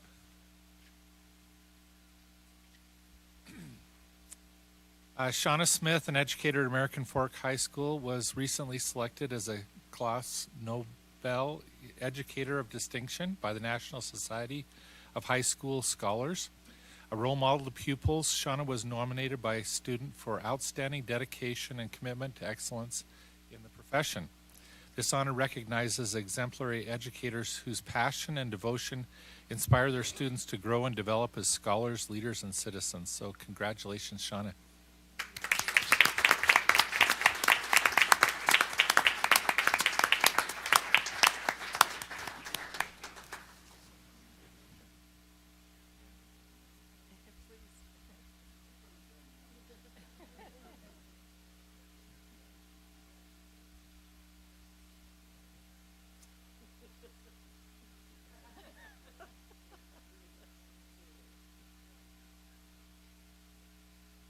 Family picture?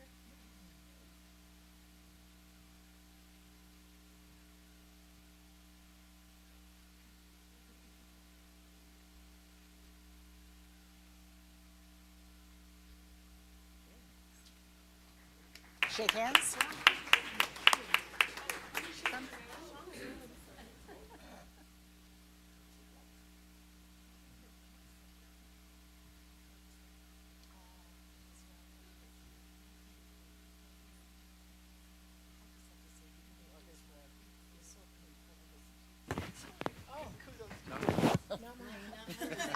I'm thinking 7th grade. Oh, 7th grade. Little guys.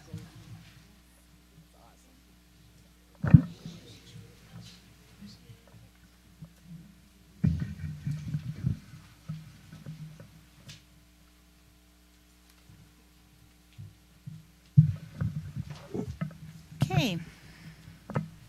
Next we have community comments. So we have 30 minutes set aside for public comments. Just a note as well that anyone is welcome to comment online. We do read all of those comments. So if you did not get here in time to sign up for the 10 that will be speaking to us tonight, please take the time and put your comment online for us. All right. As you're called up, and I will just call your name, I'll call 2 people so that one of you can be ready. Introduce yourself, come to the microphone right here by stating your name. You'll be given 3 minutes to speak. The board does not engage in discussion during the public comment period, but they may arrange for a staff member to communicate with you later. Personnel issues are not appropriate discussion items for an open meeting environment. If you have a personnel concern, please contact a member of administration or put your concerns in writing and address it to the Board of Education. So with that in mind, let's start. The first 2 people are Glenn Judd and Anne Marie Gordon. So in that order.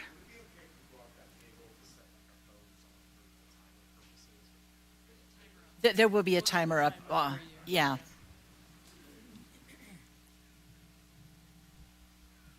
Hi there, I'm Glenn Judd. Thanks for listening to me. I am here to strenuously object to the proposal to eliminate ALL at Westfield and Cedar Ridge. The district has failed to provide any data showing any tangible benefit to students derived from the termination of these programs, which raises the question, why are we doing it? The district itself claims that providing high levels of learning for every student is a, quote, moral imperative, unquote. Failing to provide education to students that meets their needs fails to meet that moral imperative. There was an elephant in the room mentioned earlier. The real elephant is, why are we treating education as a zero-sum game? That to give accelerated education to one student, it must be taken from another. That is false. Education is not a zero-sum game. ALL should absolutely be expanded wherever students need it. In no way does giving that education to new students require taking it away from others. Yet that is exactly what the district proposes to do. If we were to act like a startup and say we were going to get something for every student we enroll in AL, we would find a way to make it happen. Education is valuable, more valuable than money. We should find a way to make it happen. A variety of rationalizations have been given for terminating the program, such as, wink, wink, Westfield and Cedar Ridge have a lot of local students. They must be backfilling and with not qualified students.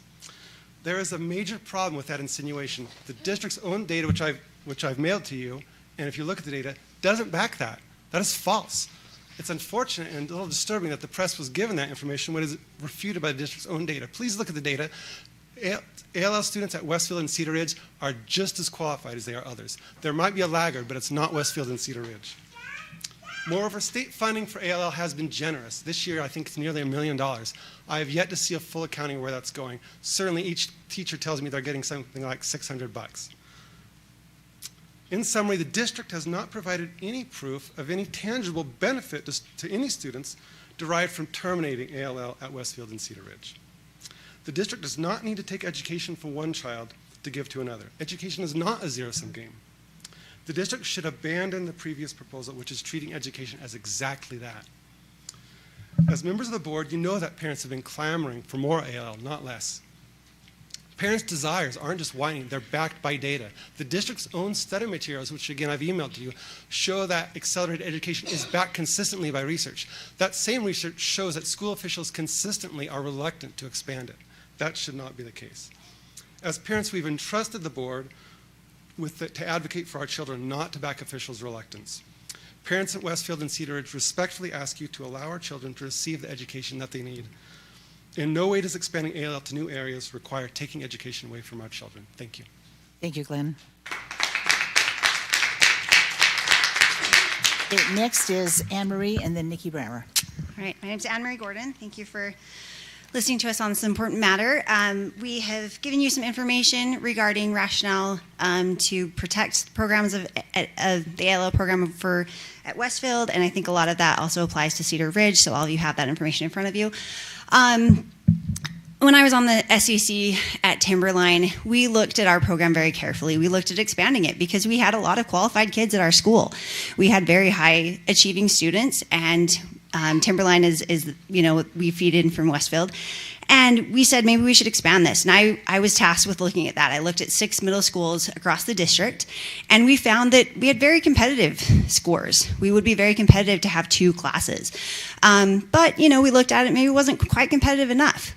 We went to the principal, and we all kind of felt like maybe it wasn't the year. So we went to those feeder schools, and we said, let's expand. Let's really work hard on this. We talked to the parents, and we said, why aren't you testing your kids? And they said, well, because we don't want to be disappointed. We don't want to not get in. And we said, okay, well, can you just try? Just try to take the test and see if you get in. Let's just see if we can make it work.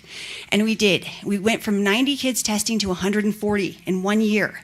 It was a huge improvement. We'd never seen that. They did all the testing to have it in the school, and all that didn't make any difference. This was the only thing that made an impact. And so we went and we ended up going from 1 section to 2 at Timberline. And those kids they're doing great. They're being monitored very closely, and they're doing just fine. Having some advanced kids along with those high achievers, along with your gifted students, is very effective. It's very helpful for those students. They really need that mix of qualified students to help them. My recommendation for this program would be to expand it. You need more ALL programs across the district. You probably need 1 for every 3 schools. You don't need 1 for every 6 or 8. You need far more of them. These kids are testing, but they're not coming. They're testing into the program, but they don't choose to come because it's too far. The parents don't want to drive. They don't want to deal with that. You're more testing whether or not whether you have a parent who can have an extra car, who can have an extra parent who can drive the kid back and forth both ways every day. Don't make that burden onto the parent. Give the child a chance. Put it in their local schools. Give them a chance to go locally.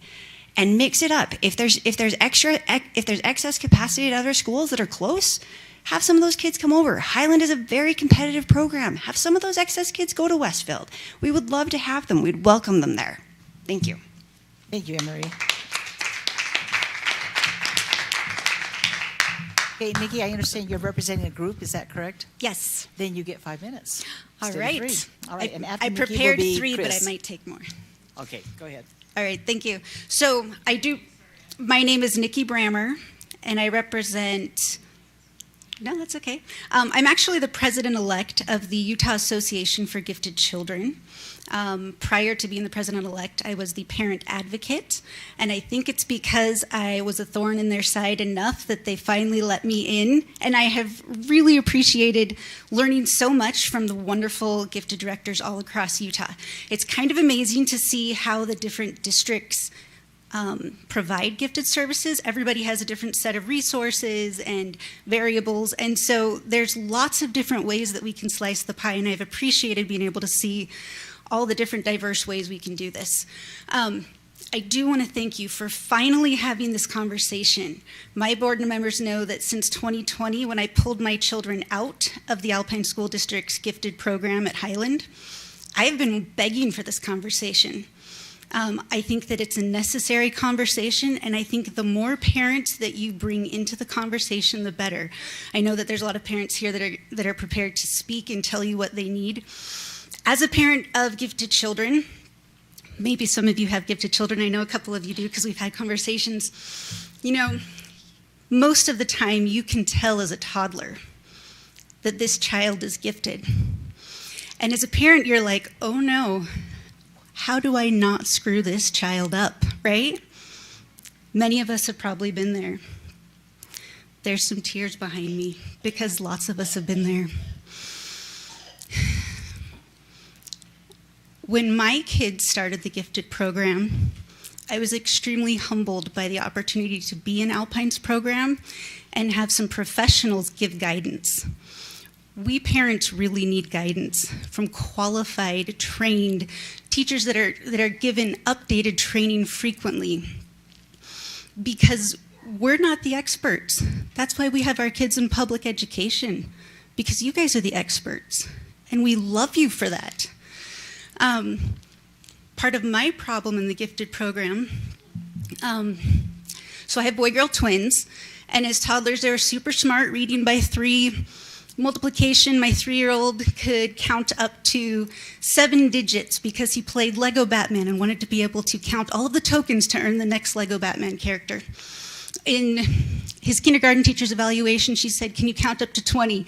And he's like, "Well, do you want me to count by 2s or 5s or 10s? I can go as high as you want." And she kind of giggled and was like, "Do whatever you want." And off he went, because that's what gifted children do. Well, after being told by just about every teacher, your child's profoundly gifted, what are you doing to enrich him? I was like, well, we're going to all the museums, we're doing this, that, and that, the other. He took the test in 2nd grade. Oh, we went to a charter school that promised that they would advance kids. So as a 2nd grader, they wanted to advance up to 5th grade as a 2nd grader. Because in giftedness we're aware that there's asynchronous development, socially there's no way he could have gone up to 5th grade. And he had a twin sister that I wanted to keep them together. And so we decided to come back to Alpine and try the gifted program. He took the test and he failed miserably, like not even close.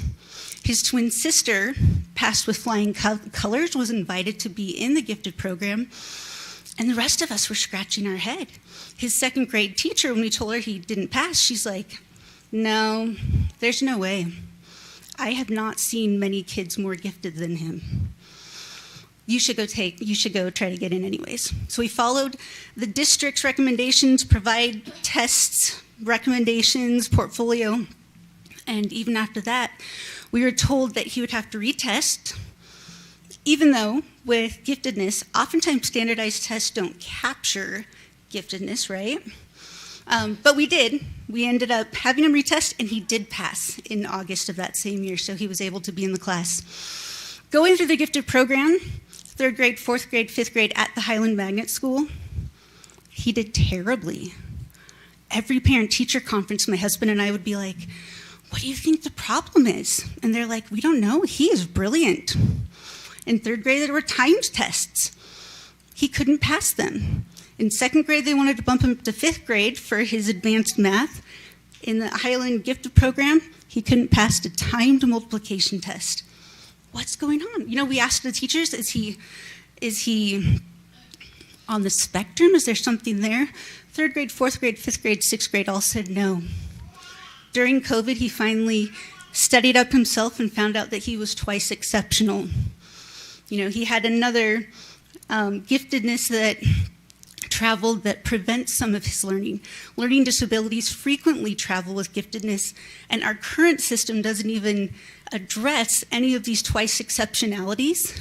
And so I'd like to invite you to take a look at that.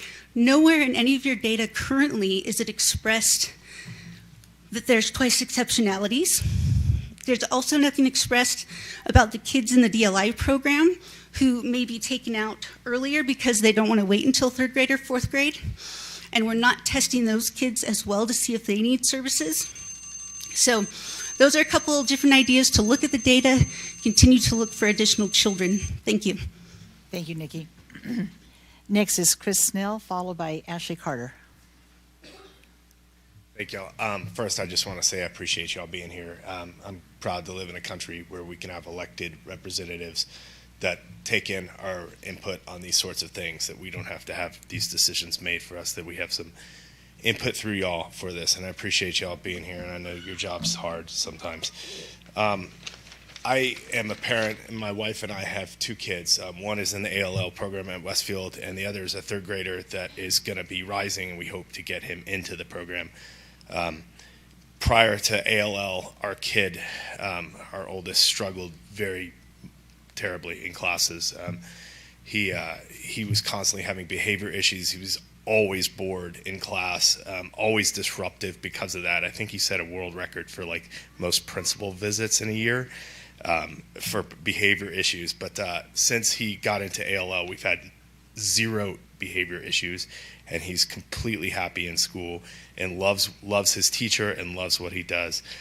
So it's been really good for our family, and we're looking forward to that for our youngest as well. You know, ALL, from everything I understand, the program costs very little to sustain at these schools. That they use existing teachers for it. I want to stress what was spoken about earlier, that it's not a zero-sum game. The ALL program isn't a birthday cake. There's not like a set number of slices that we have, and we have to divide them up evenly. We can bake more cake here. We can bring this program, and I think we should bring this. Actually, someone said we, should have this for every 3 schools. I think that's a basement floor objective. I think we should be shooting higher because we have a lot of smart kids in this district, and I've seen a lot of kids in his class that are maybe not even COGAT qualified that have still done well. I do have real objections to how this process was carried out. There were no elected representatives on the committee. There was only unelected district employees and teachers, and there was, most importantly, there was no one from our school on this committee. There were no public hearings, and it was not put before y'all for a vote. And there was a very short public comment period limited to 1 website. Frankly, the sidestepping of community consent is a little appalling. This is, directly affects our kids in a very serious way. It should be handled more publicly. I also have objections to the subtractive approach that, this was done with equality in mind. This is the last thing from equality. Stripping the program from the school is not equal at all.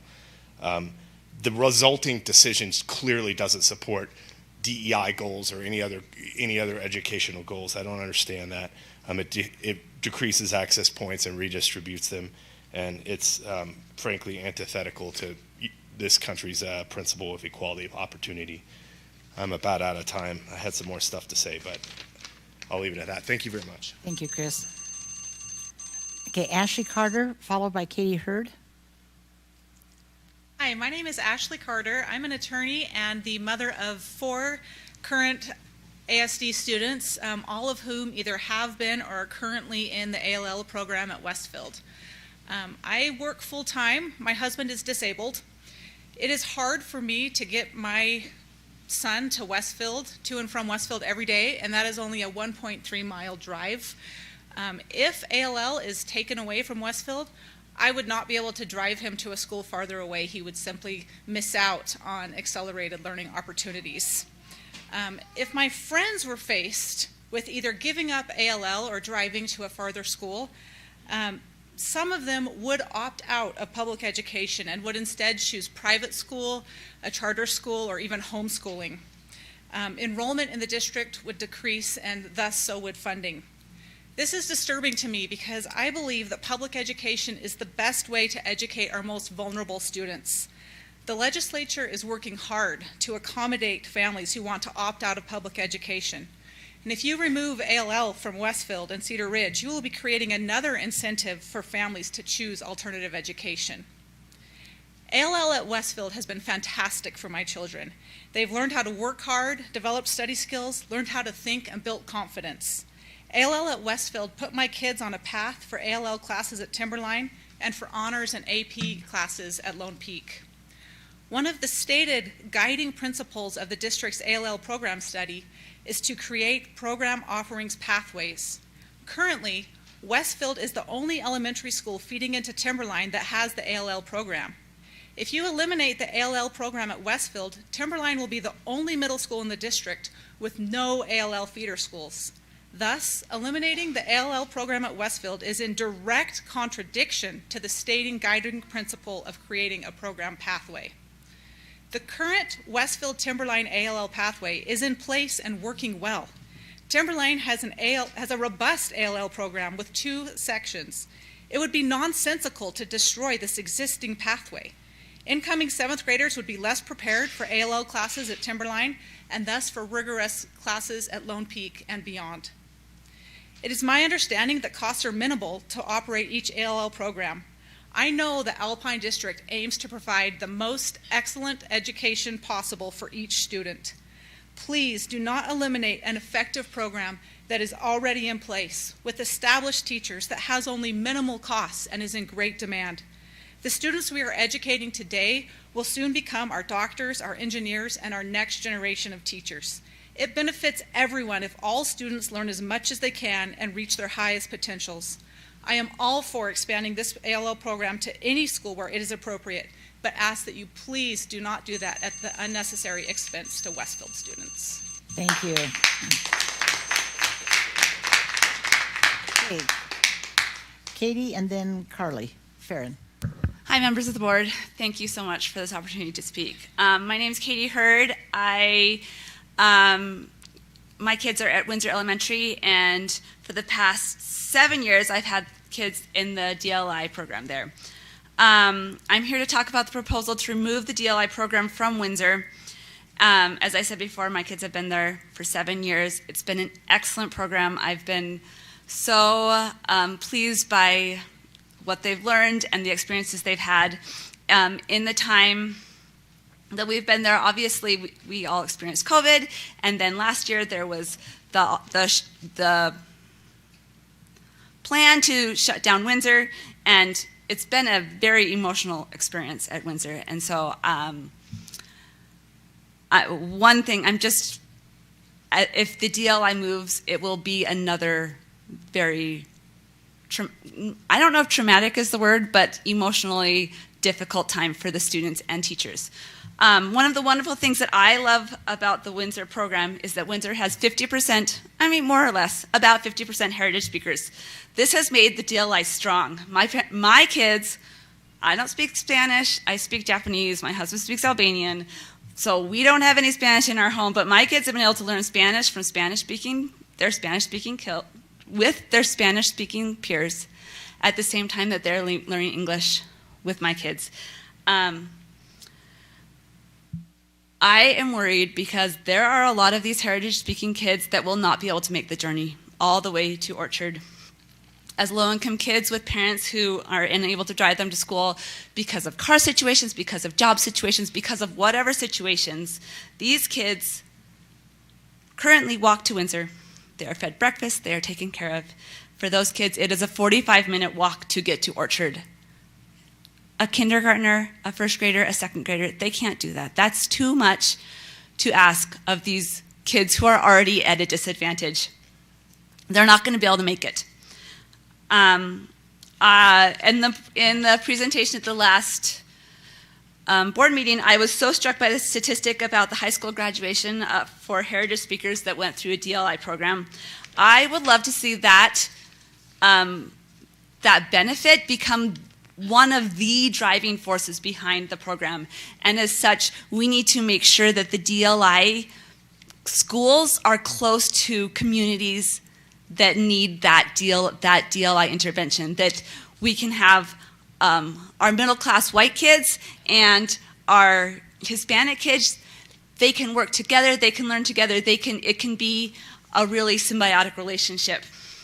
I also have concerns about the safety and pickup pickup drop-off at Orchard. It's a mess, and I'm worried that adding a magnet school will make it so much worse. And thank you so much.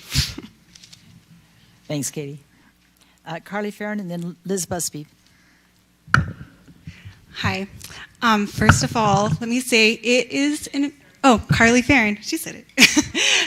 Carly Farron. I just want to say it is an amazing feeling to be standing here right now because a year ago we were fighting for third grade ALL, and I have to thank you for listening.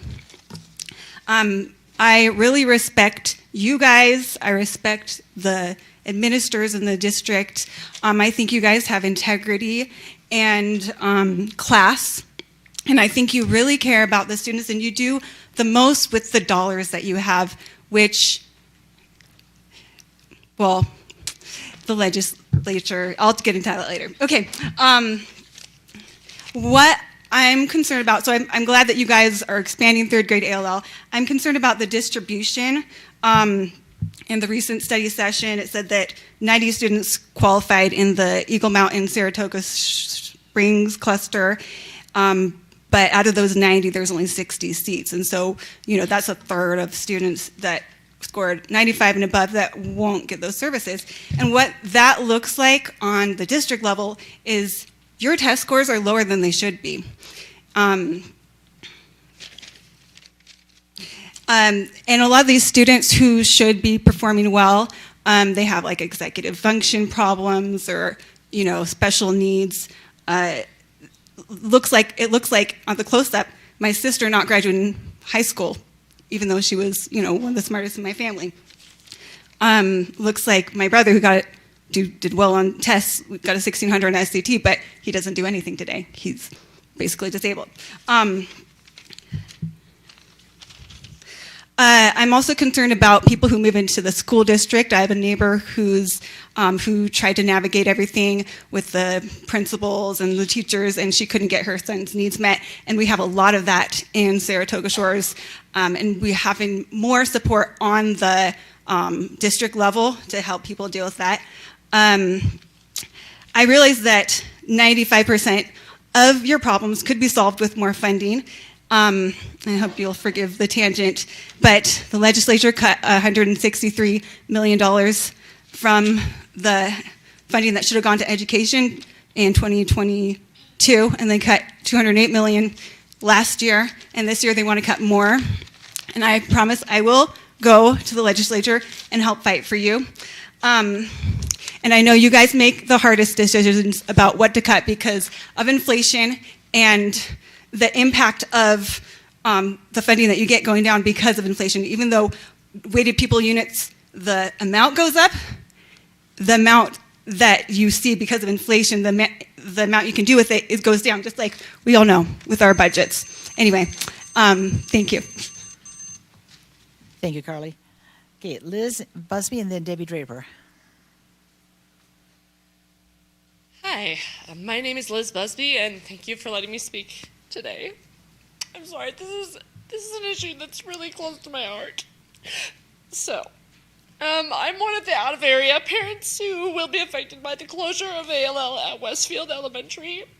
We chose the Westfield program rather than Highland because our kids are able to ride their bikes to the Ridgeline area from the Ridgeline area to the Westfield area without crossing Timp Highway. I moved all of my kids to Westfield, even the ones who were too young for the program, because I wanted them to be together after having a bad experience with that in Washington State, where my kids were at 3 different schools because of gifted programs. My son is currently in the 5th grade in the ALL program, and my daughter is in the 2nd grade. I wanted her transition to the program to be minimally disruptive to her social environment, but because the 4th grade ALL will close the year that she would enter it, she will have to leave Westfield this year in order to start the program at Highland in 3rd grade. And unless I want to disrupt my son's social community at Westfield by moving him to Highland, which there's no guarantee there will be a spot for him and no indications of a process that I could go through to do that. I'll be forced to have one child at each school next year in order to get their needs met. I'm down at BYU earning my master's degree, so my husband will be trying to get 2 kids to 2 different schools that start at the same time. It's just not feasible for our family. The district has provided no indication as to how they plan to help families in that kind of situation where they have already committed to Westfield, but now their younger kids need to be in a different program. They aren't providing 2nd grade ALL testing at Westfield this year during the day like they are at every other school that has a 3rd grade program. So my daughter has to test on a Saturday instead of during the school day.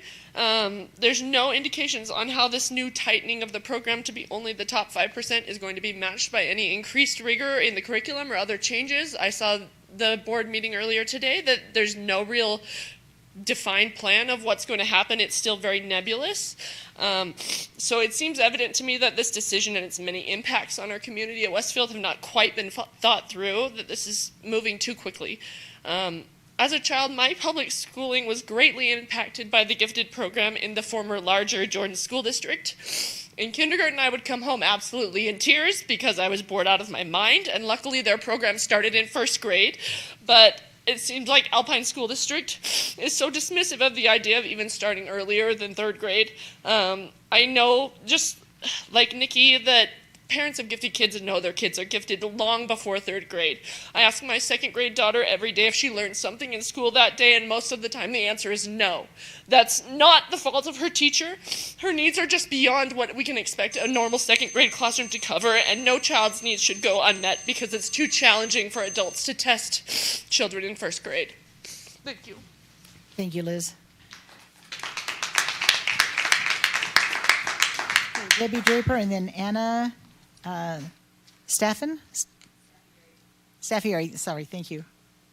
My name is Debbie Draper. I have been an employee of Alpine School District for 24 years, teaching at 2 Title I schools and now at Cedar Ridge Elementary. I'm here to speak for the kids who have been told they have no voice by people who say you can't vote. And I gave the board members letters from some of my students because I felt as a teacher it was a very applicable opportunity to teach them how to become civically involved in their own education. First of all, one question that I have as to how this whole thing came about is what question or problem was asked for the survey or the study that was done, what are they trying to solve? And then the next question I have is, before you try and solve that problem, Alpine School District has had 4 essential questions for the entire time I have taught in Alpine School District, and the 4th essential question focuses on what do you know with the students who already know it. And as a teacher who has been in Title I schools and a gifted advocate in those Title I schools, which each school has their own gifted advocate that meets with the gifted services people to get ideas and things to help other teachers. I have had principals tell me, please don't put up the signs for testing because we don't want the kids to leave our school to go somewhere else because it will affect our test scores. And for that principal to tell me that, and me have students in my class that I know would benefit, even though I am endorsed in gifted education, was mind-boggling to me.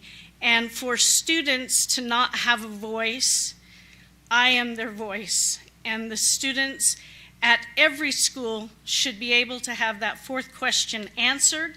And right now, the students at Westfield and Cedar Ridge Elementary, even if 70% of them come from that school, deserve to have that 4th question answered, as well as Westmore Elementary, where I used to teach, as well as Geneva Elementary, which no longer exists.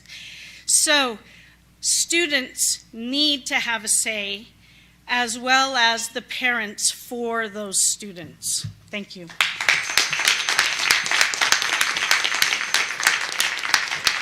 And Anna. Hi, I'm Anna Staferi. So prior to moving here, I'm new to Utah. We've been here about a year. I knew prior to moving here that I had multiple gifted children. In second grade, my oldest was actually, we were sent to a psychologist for him to be evaluated because they couldn't figure out why he was acting up in class. It ended up being that he was just bored out of his mind.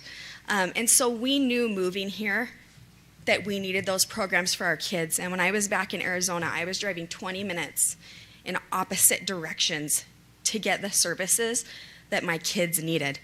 And so what did I do when I moved to Utah? I picked a location that was gonna ease the stress on my family. I picked by Timberline and Westfield so that all of my children could attend an ALL program, right, and get the services that they needed. Now with this change, I will have no drivers. I will have a kid at Lone Peak, a kid at Timberline. My fifth grader who's in the current program will be staying at Westfield. And if I take my fourth son, which I've already been told, he's already been tested and like the teachers are trying to give him extra work right now, I would have to take him over to Highland. I would have 4 schools in one family to service my kids.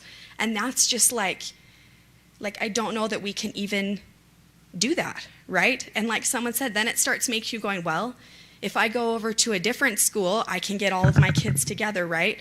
My other point that I wanted to bring up too is it actually is a good thing to backfill with some of those lower percentile kids. That same oldest son that I was telling you about, when we were in Arizona, we were given a bunch of schools to go and observe. Like, pick a new program for him, you need to get him somewhere else. And so we went and observed, and we went to a classroom that was actually like a 97 and above, like you had to test to get into it. And when we went and observed that classroom, we were like, no way. Our kid struggles socially. That is just gonna make it even harder for him.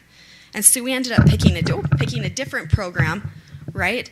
So you almost need to look as a few of these backfiller kids, right? They're not struggling with twice giftedness. They're not struggling with the overexcitabilities that like they can't even handle the tag in the back of their shirt, or they can't make eye contact with a peer. And the peers in there that are maybe on the little lower end, they help bring more normalcy and are almost like role models. I have a son at Timberline. He scored a 99th percentile in the quantitative reasoning. And he struggles in the math class. He gets A's on all the tests, but he struggles to turn in work and stuff like that because that's some of his struggles when you're functioning at that level. And it is the other kids in his class that are the more high achievers that help him. And the teacher is actually the one who pointed it out to me, that like he has kids in his class helping him. Thank you. Thank you, Anna.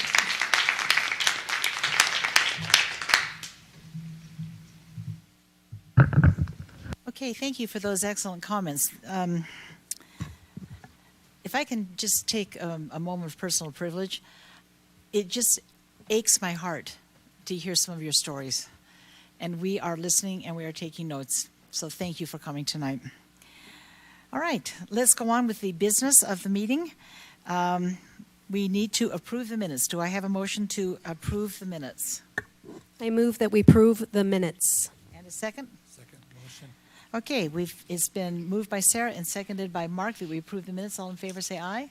Aye. Any opposed? Okay, the minutes are approved. Dr. Farnsworth, claims?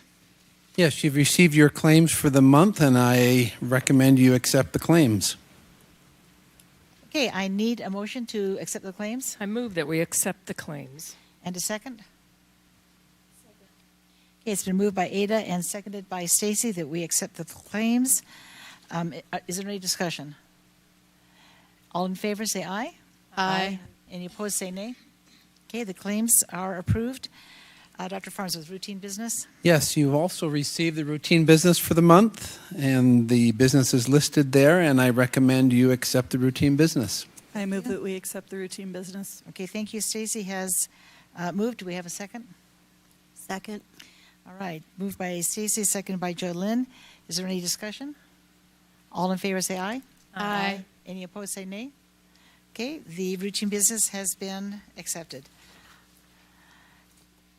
We have 2 action items tonight. I invite our legal counsel, Executive Director of Legal Services, Craig Brinkerhoff, to come forward. He's been working with the policy committee, and we have policy number 4726, filling vacancies, and we recommend the retirement of that policy.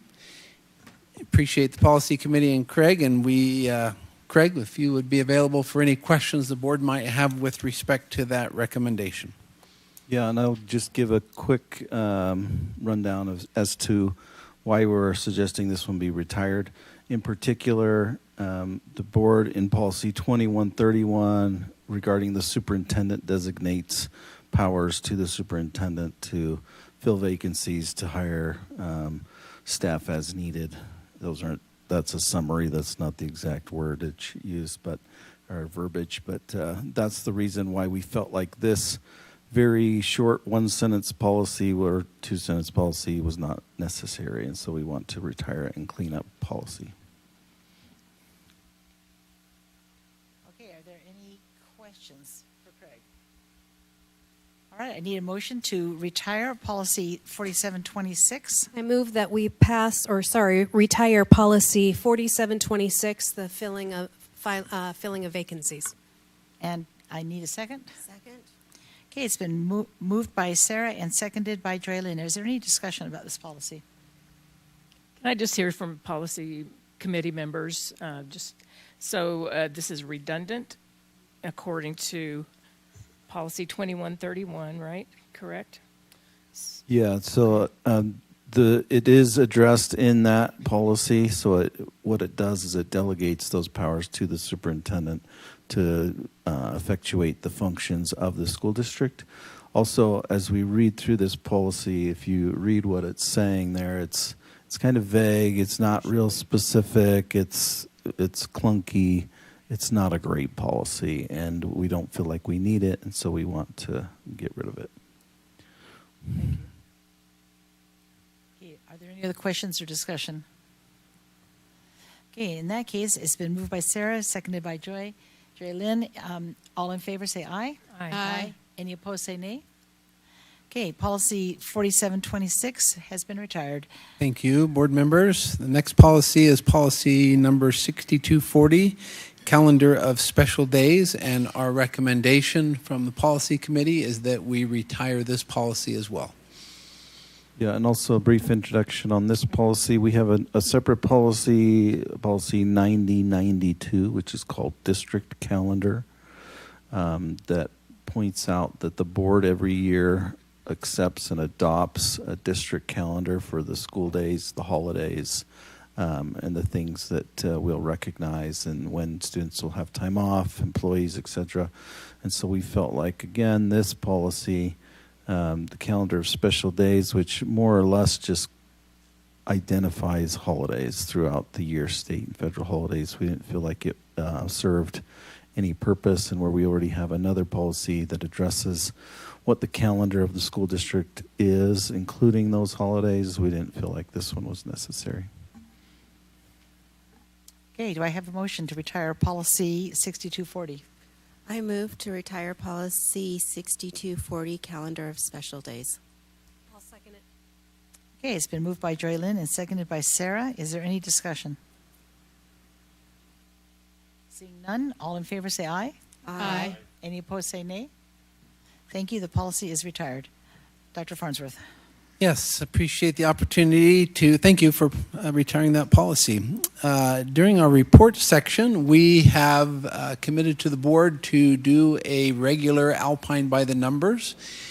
Jason Sundberg, our business administrator, and his team have assembled our out-of-area numbers by school. We thought it would be a good opportunity to review that with the board and make the public aware of what out-of-area looks like with respect to parent choice in Alpine School District.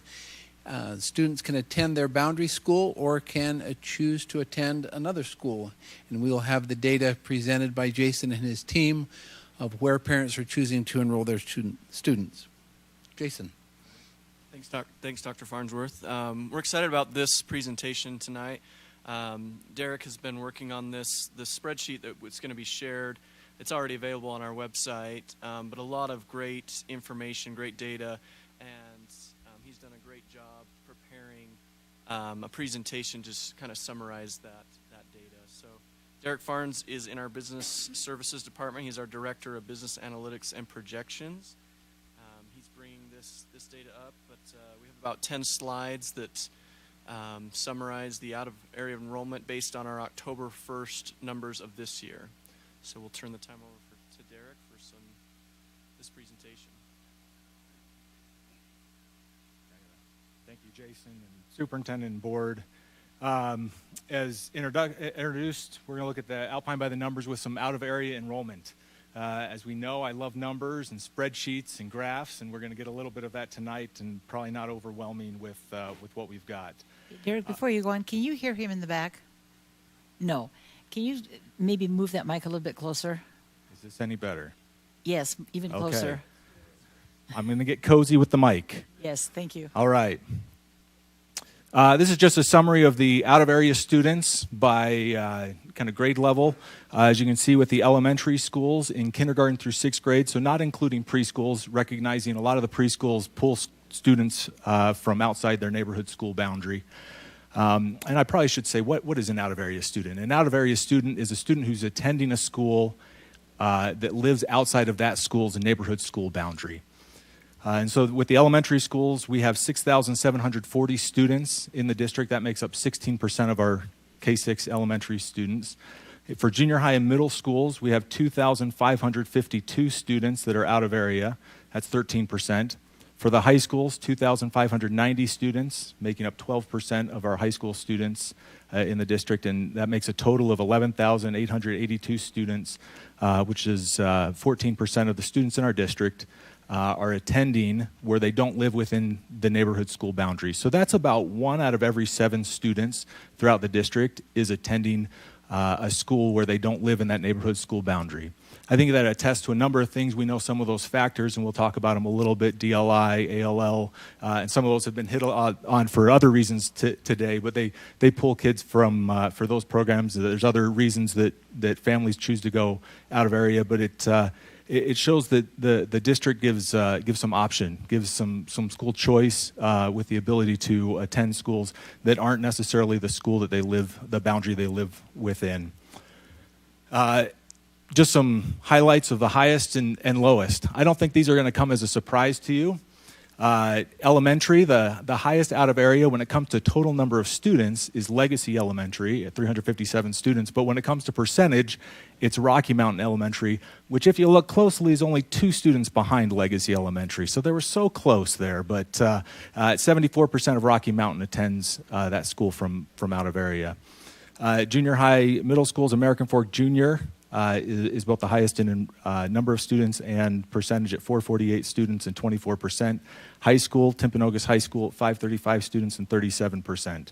And the lowest out of area, probably not super surprising as well, Cedar Valley Elementary at 10 students, given with a very small enrollment at that school, that's 9% of the school. So looking at percentage at the schools, Traverse Mountain with 2% of the students is the lowest out of area.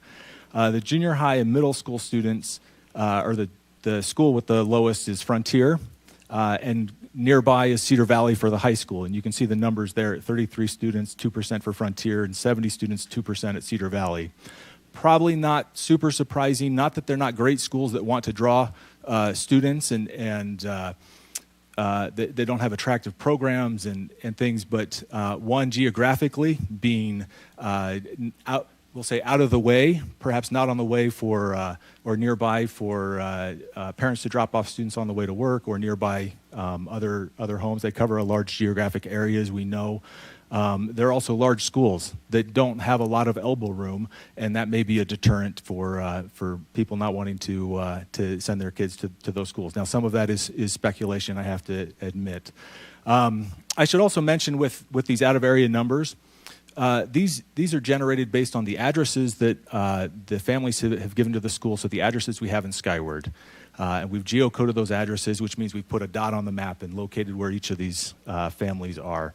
And that's the way we're identifying whether or not these students are are out of area to these schools. Here you can see a chart showing the percentages at every elementary school. I recognize this is really small, and you probably can't read it unless you're sitting as close as I am to my screen. I will show you at the end of this presentation where you can find all of this data. So whether you're watching online or you're here in person, we'll share that with you in just a second, as Jason alluded to.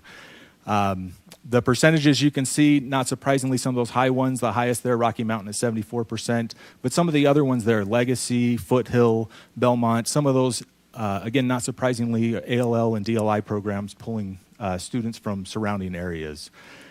Similar data, but just looked at in a different way. This is just the total number of students. So the first was the percentage, the second was total number of students that are attending out of area for each of those schools.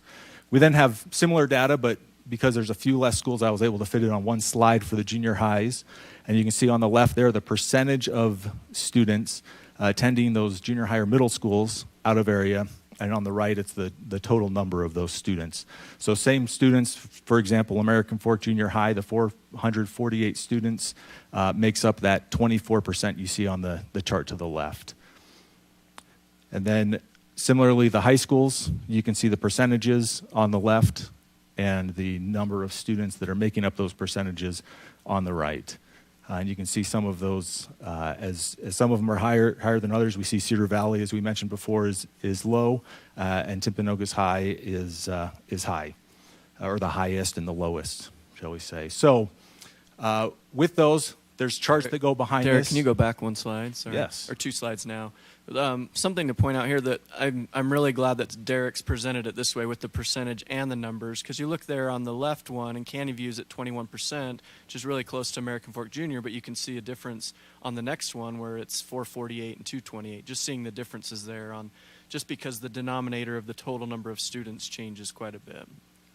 Most of the variation can be attributed to programs and or boundary situations where junior highs are boundary to a high school or the elementary has a program.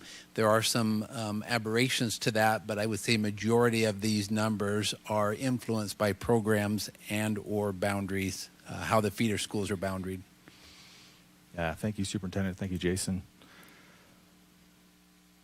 With the spreadsheets, I'm going to show you now where you can find these spreadsheets and the charts. They're on within the same, I guess, the same Google sheet on separate tabs.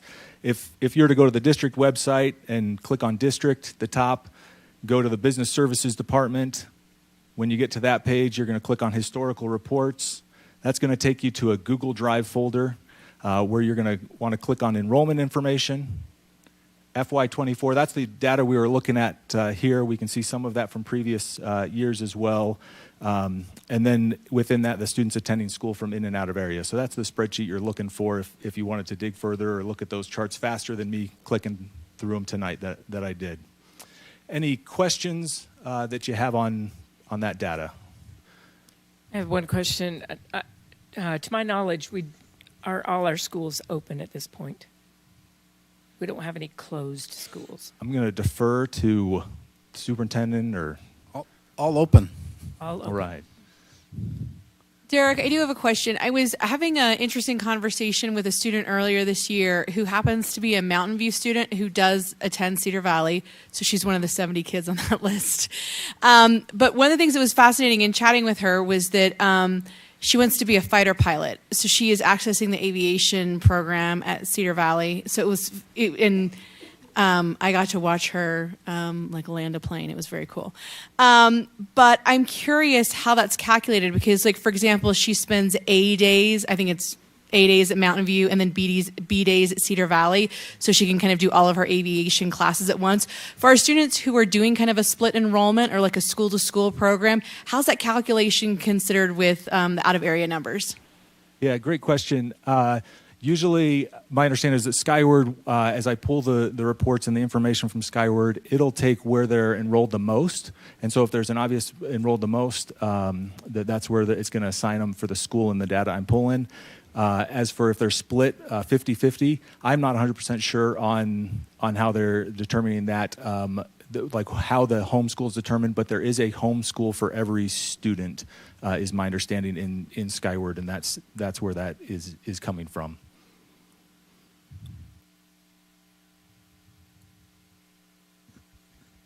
I think that just points out that we do have CTE programs, some of them very specialized at our high schools, that also are driving migration of students to different opportunities. So I think that's great. Derek, I have a question. Do we have any idea how many of these out-of-area students are actually out of district? Like maybe coming from Provo School District to Mountain View for the diesel mechanics program or something like that? Not in front of me within 15 seconds, but if you gave me 2 minutes, I could pull it up, which I won't do for you right now, but I'm happy to provide that. Yeah, it's pretty easily accessible because we've geocoded all of those students already. Yep.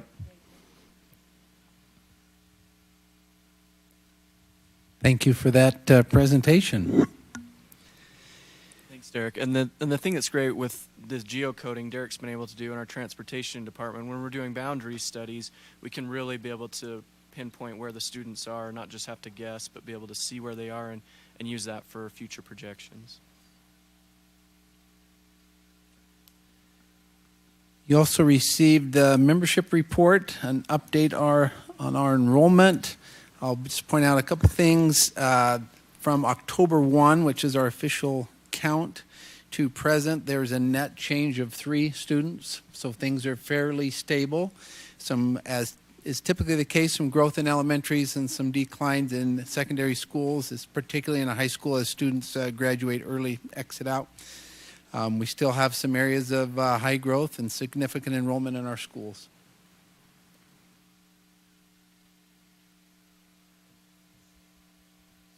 Okay, are there any board member reports at this point, or do we want to continue the discussion on the ALL feedback? Yes, I would love to give the board opportunity. We presented ALL and dual language immersion feedback in our study session. We ran a little bit short on some of that, so I would invite the team to come forward to the table with Dr. Ruiz and her team and allow the board members to ask additional questions that they have with respect to the feedback. Just as a reminder, we are continuing to take feedback. We have processed the feedback that we have been given. It's likely that we'll open that feedback button back up and allow people to continue patrons to share feedback with us as we continue to process that information in preparation for a final determination by the next board meeting.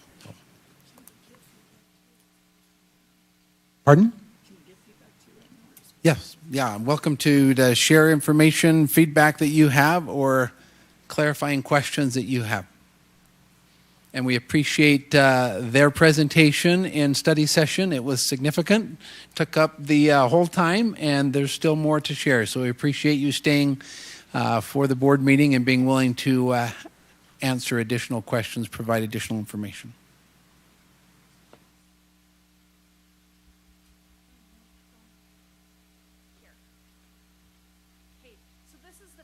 That we received from the patrons specifically to the ALL recommendations.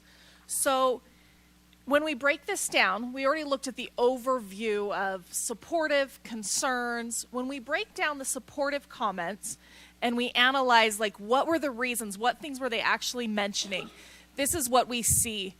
Huge support for expanding to 3rd grade.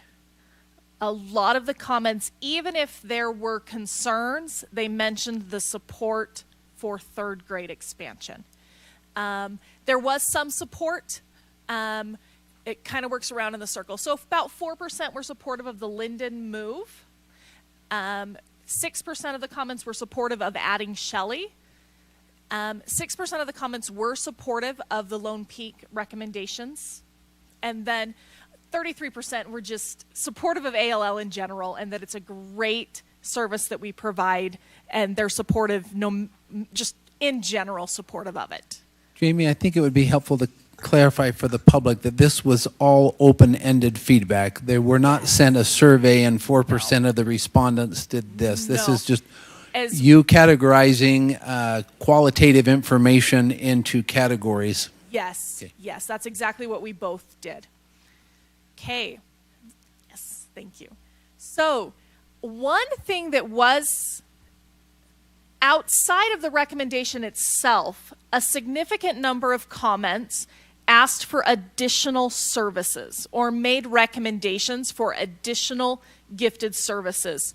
So, this chart shows what was being asked. 43% of these comments, it was about 12 something percent overall, was in additional service request. 43% of those were specifically asking for things to happen at every school, that we would be able to answer the fourth question at all elementary schools. 29% of these requests were to lower the services into kindergarten, first, second grade, somewhere in that range. There were some requests for additional locations, geographically out in the west with that high population, and then also requests in the PG area, specifically to feed that geographic area. There were requests to dedicate FTE to ALL so that we weren't having to fill a class and it would just be based on qualified scores. And then some other closures were recommended. These were actually two comments specifically. One recommended closing third grade in order to have the resources at Westfield, Cedar Ridge, and another recommended that we close Highland versus the phase out at Westfield and Cedar Ridge. Jamie, can you remind us how many total comments you filtered through? I was going to say, off the top of my head, I'm so sorry, there are so many numbers. These were all the different respondents. The secondary student program number is the duplicate. It was 300 and something. Sorry, I don't have the exact number off the top of my head. And I don't think we even put it in.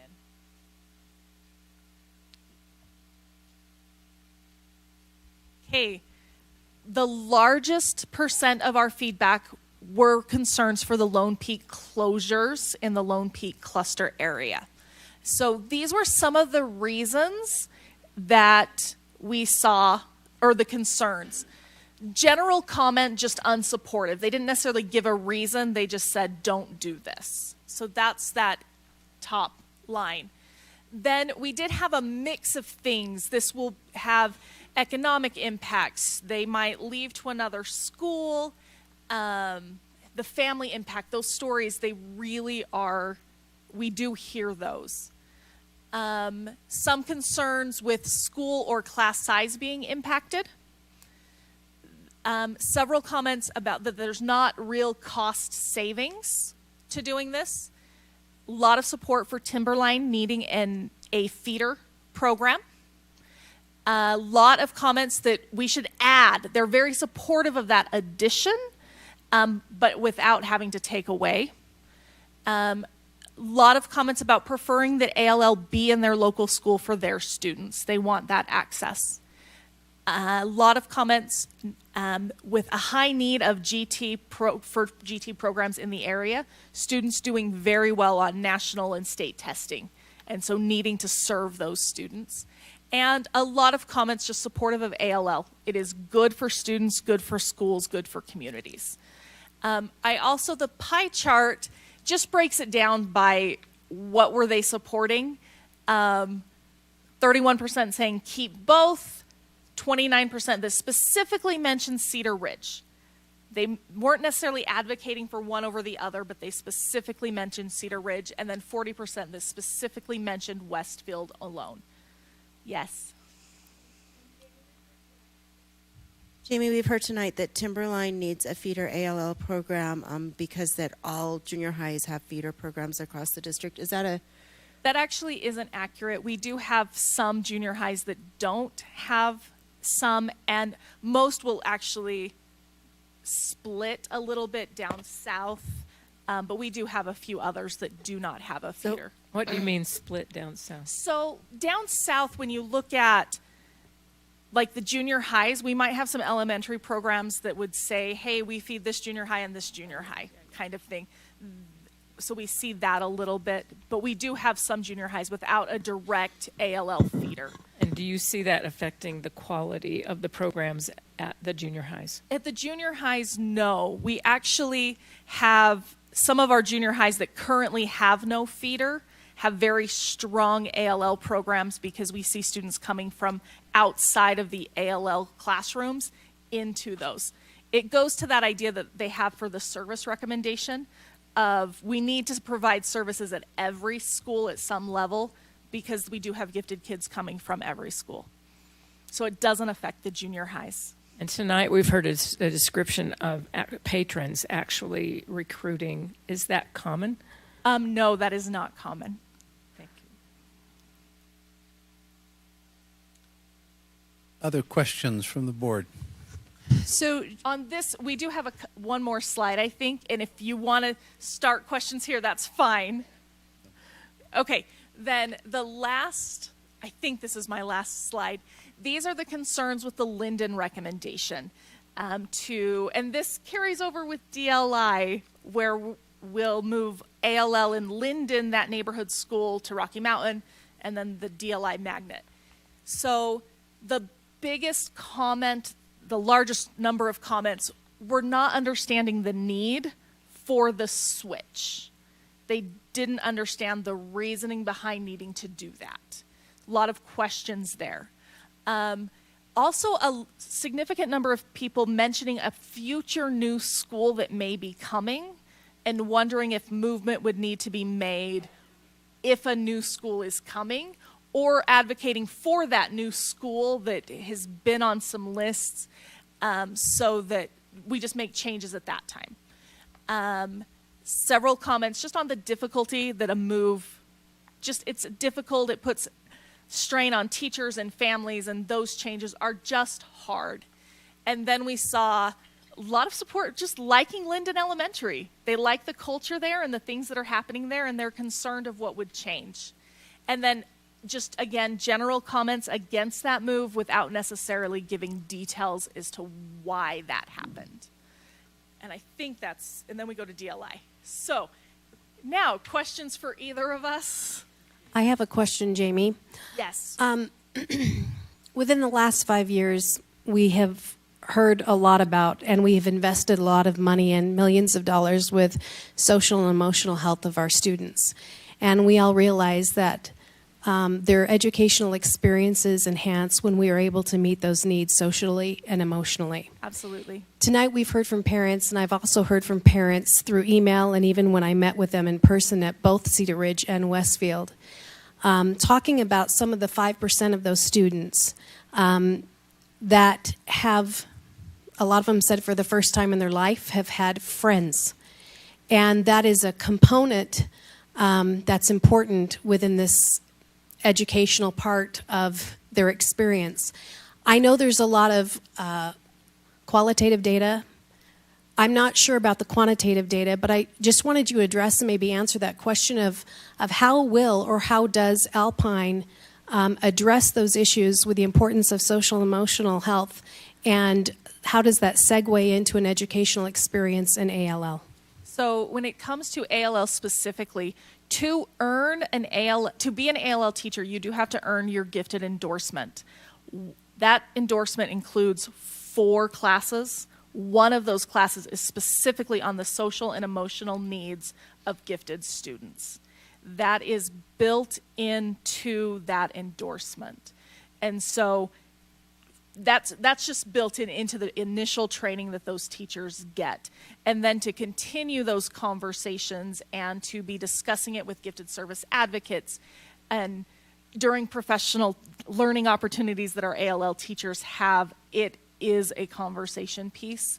And I hear that feedback as well, that when my student was able to be with other peers who were like them, they were able to have those social and emotional needs met and to make friends. And I'm specifically talking about the ones that aren't necessarily like them. And so when you have those high achieving students with those, gifted or that top 5% students, that having that And I don't know if you can speak to, have we seen anything in the district, or is there any studies anywhere that show the benefit of separating the high achievers with the 5%, or vice versa, that there is data or something there that says that with those two together it enhances? Unfortunately, I don't know that off the top of my head. It's a lot of anecdotal information that I have as far as that benefit, but we do see there is a benefit to both directions, right? Having students who have that high ability and being able to be with peers who are different. There's benefits to both.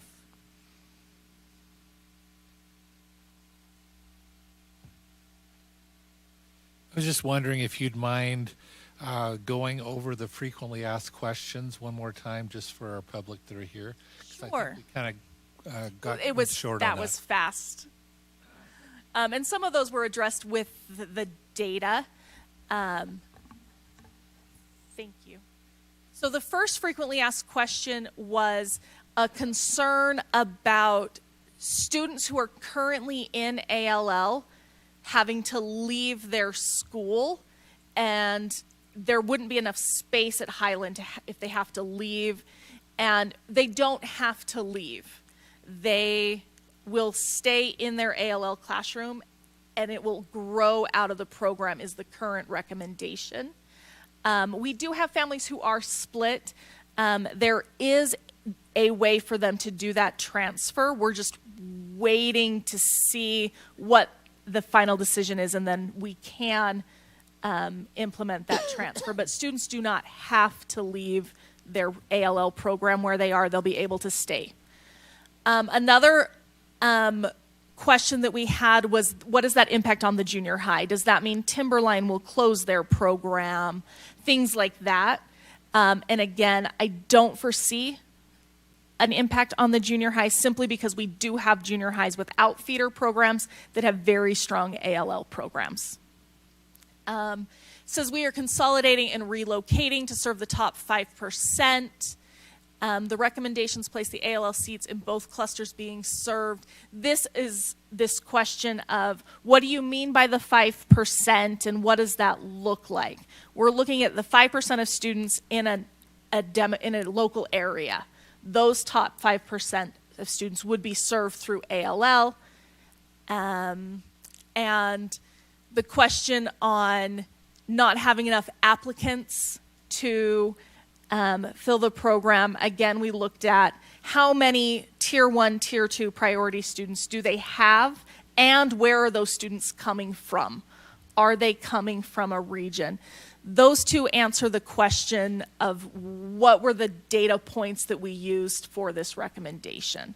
Is we want to serve the top 5% of a local area, and we need the sites to be regional sites. Go to the next one. How do we meet the needs of our high-achieving students outside of the ALL classroom? Currently, that is a school choice. We look at each school can pick how they do that. There is a grant available where through Gifted Services where they can apply, and we provide funding. We see a lot of different models for what students are doing, including flex times, schools experimenting with pull-out programs, using classroom extensions. We see competitions, extracurricular activities. We've had schools who have trained the majority of their faculty on teaching gifted kids in the general classroom so that they can do that in the regular school day. Lots of different options there, but that does lead into the next question on the two additional considerations that we would like to add to what we are currently doing. And that being that all elementary teachers receive professional learning on differentiating in Tier 1 instruction, and that we increase the services at every elementary school by having a highly trained teacher in every grade in every school. I have a question that sort of relates to this. We have a coaching model here in Alpine School District. Do any of our elementary coaches have a gifted endorsement? Yes. We do have some coaches that have that endorsement. We also have coaches that serve as our gifted advocate at several of the schools who are then able to work with all of our teachers. I also know that some of our coaches, they did a focus group study with some of the coaches, and they studied differentiating for high ability students. I have a question. We've heard two different things. One is that it doesn't cost anything to have an ALL program, and the other thing is that we've talked about working within the parameters of what we have currently. Does it cost something to set up an ALL program? So it's, when we talk about current parameters and the costs, we're mainly looking at the support that is needed at a school with additional FTE to be able to support the class size discrepancies. So when we're looking at bringing in ALL students, if we don't have enough students coming from another region, we have to pull those students out of that school, out of their other classes, to be able to even the class sizes. Or we allow the ALL class to be smaller, which takes FTE support. The other thing can happen the opposite way. If we have a school that their applicants, they bring in our team that predicts the projections, they do a fantastic job of trying to predict how many kids will come from out of area. But until the students take the test, we don't really know where the most qualified applicants will come from. So there are instances where we have so many applicants that need to be accepted from out of the school that now we have more kids in that school that need to be in the general ed classroom. So that increases the general ed class sizes.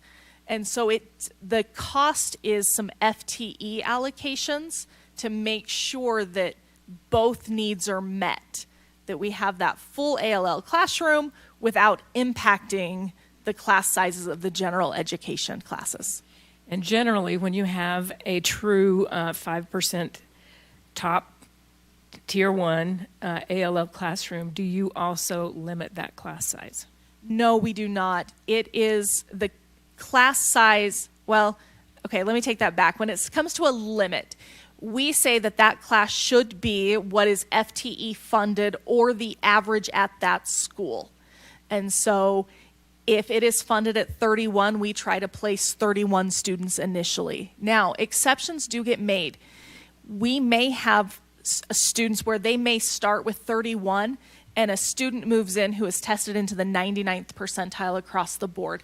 Our priority would be to put that student in that classroom as the best place for that student. But we start with the FTE number and the kind of the class average at that school. So that class size is not cemented. Yeah, it's not. Okay. There is kind of an idea out there, well, if they're in ALL, isn't the class automatically lower or something? That's not accurate.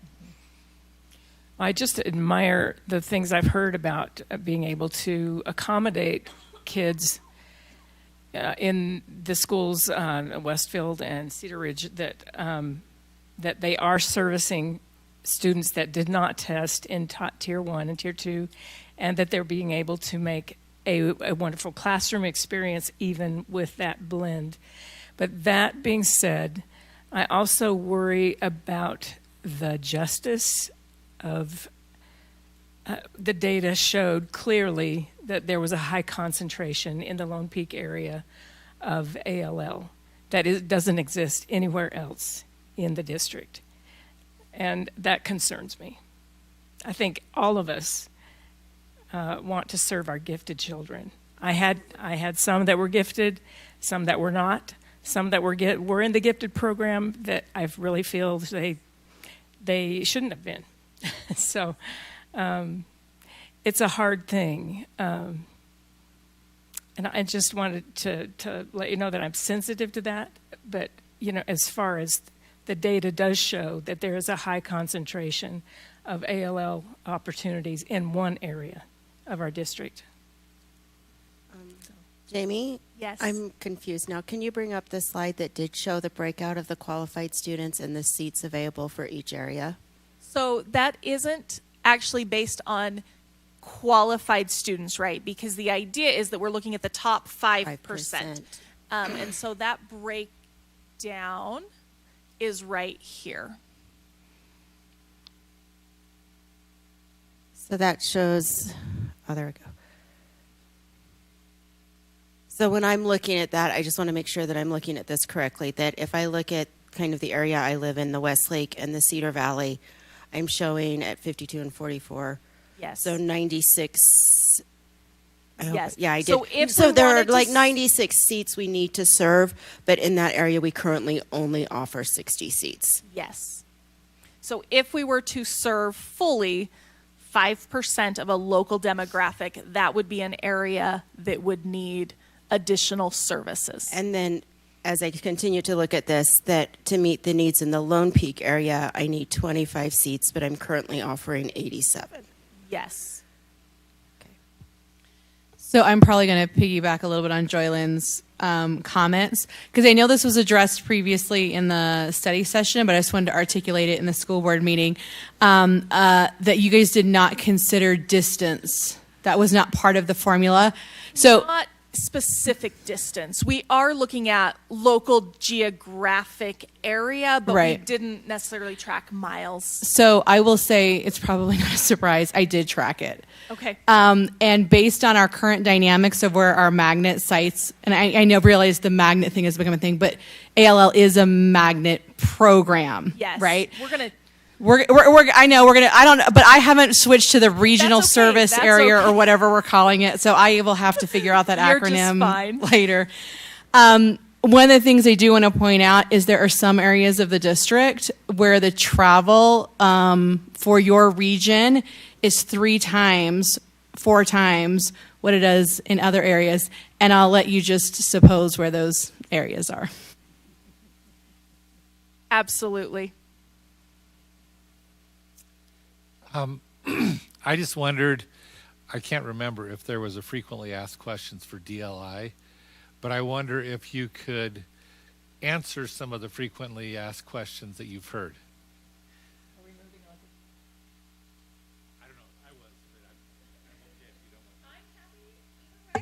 Can I ask one question that I think maybe it'll segue between ALL and DLI? So I know the comment was made previously about parents who choose DLI as an alternative for ALL because DLI starts in first grade versus waiting until third. Yes. I know that I accessed that opportunity for 2 of my children who then later accessed ALL in the secondary settings. I know that one of the things that's a little bit of a challenge is how do we track if there are DLI students who qualify for ALL but they don't take the test? So like how do you qualify that? I'm wondering when we look at ALL, particularly in our junior highs and middle schools, are we considering things like what number of students are actually coming from ALL programs and what number of students are also DLI students? So are we seeing kind of, yes, we're finding that 65% are coming from ALL, 20% are coming from DLI, and then the others are kind of an other. Are we tracking that data so that we have a little bit of a picture as to which of our kids who would qualify for ALL services are using school choice, which we support in our district, to access a separate program? So we have looked at that. My very first presentation when I took this position was on that specifically. And we do see DLI, if it was about 8% of our students at the junior high level that had been in a DLI program. And at the junior high level, it was about 26. This isn't data that I've looked at immediately, so these are abouts. But it was about 26% of students that came from an ALL program that came into the junior high, but the majority of our students actually placed at the junior high were coming from non-ALL schools. And it's because every junior high has an opportunity for ALL, and it is part of why we recommend those services to start seeing something at every elementary school. I have one more ALL Absolutely. question. Just to solidify in my mind, because my children are in the kind of a gap. We used to have to sign up to test on a Saturday and pay for a test. And I just want to make sure that I understand that correctly, that now we give the test to all students in their local elementary. No. No. So right now we still have kind of a split model for entry grade students. So for students who are in the region that starts in 4th grade, at all of those schools in that region, 3rd graders can sign up to test during the school day at their school. For regions that begin in 3rd grade, those regions can sign up to have their 2nd graders test at their home school during the school day. But they still have to sign up for it, but it is free. 6th grade is tested, if they sign up for it, at every elementary school. And it's because every junior high offers the program. And then the in-between grades, so 4th or 5th graders who want to test, or our 7th graders who want to test, they are still testing on a Saturday, but it is free. We cover the cost of that for Alpine School District students.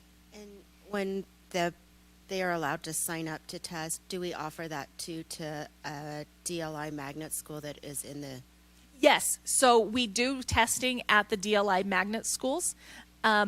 They'll test a few of their 2nd or 3rd graders as well. Sometimes they are in DLI, and then they call and ask me, hey, how do we navigate between the two, and what do you recommend? The question of the expense of these programs came up previously. It used to be that teachers in these programs were given a small amount of money for appropriate curriculum materials. Is that still the case? That is still the case. So when it comes to spending of gifted services budget, outside of that FTE, that does not come out of the gifted services budget. Gifted services budget, we do provide funding for all of the teachers for their classroom materials. We have professional training each year that we cover the cost of substitutes. They are also allowed to choose conferences to attend, and we cover the cost of those, like the Utah Association of Gifted Children, their summer conference. They have a winter symposium coming up. So those are the associated costs when it comes to the ALL schools, is just providing those services for the teachers.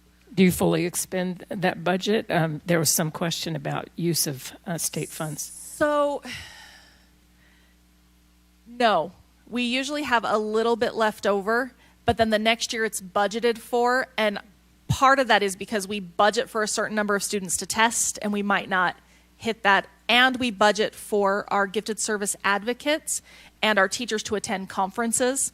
And then if they don't attend, we end up with that leftover. When it comes to how it's originally allocated, I allocate enough for all of it.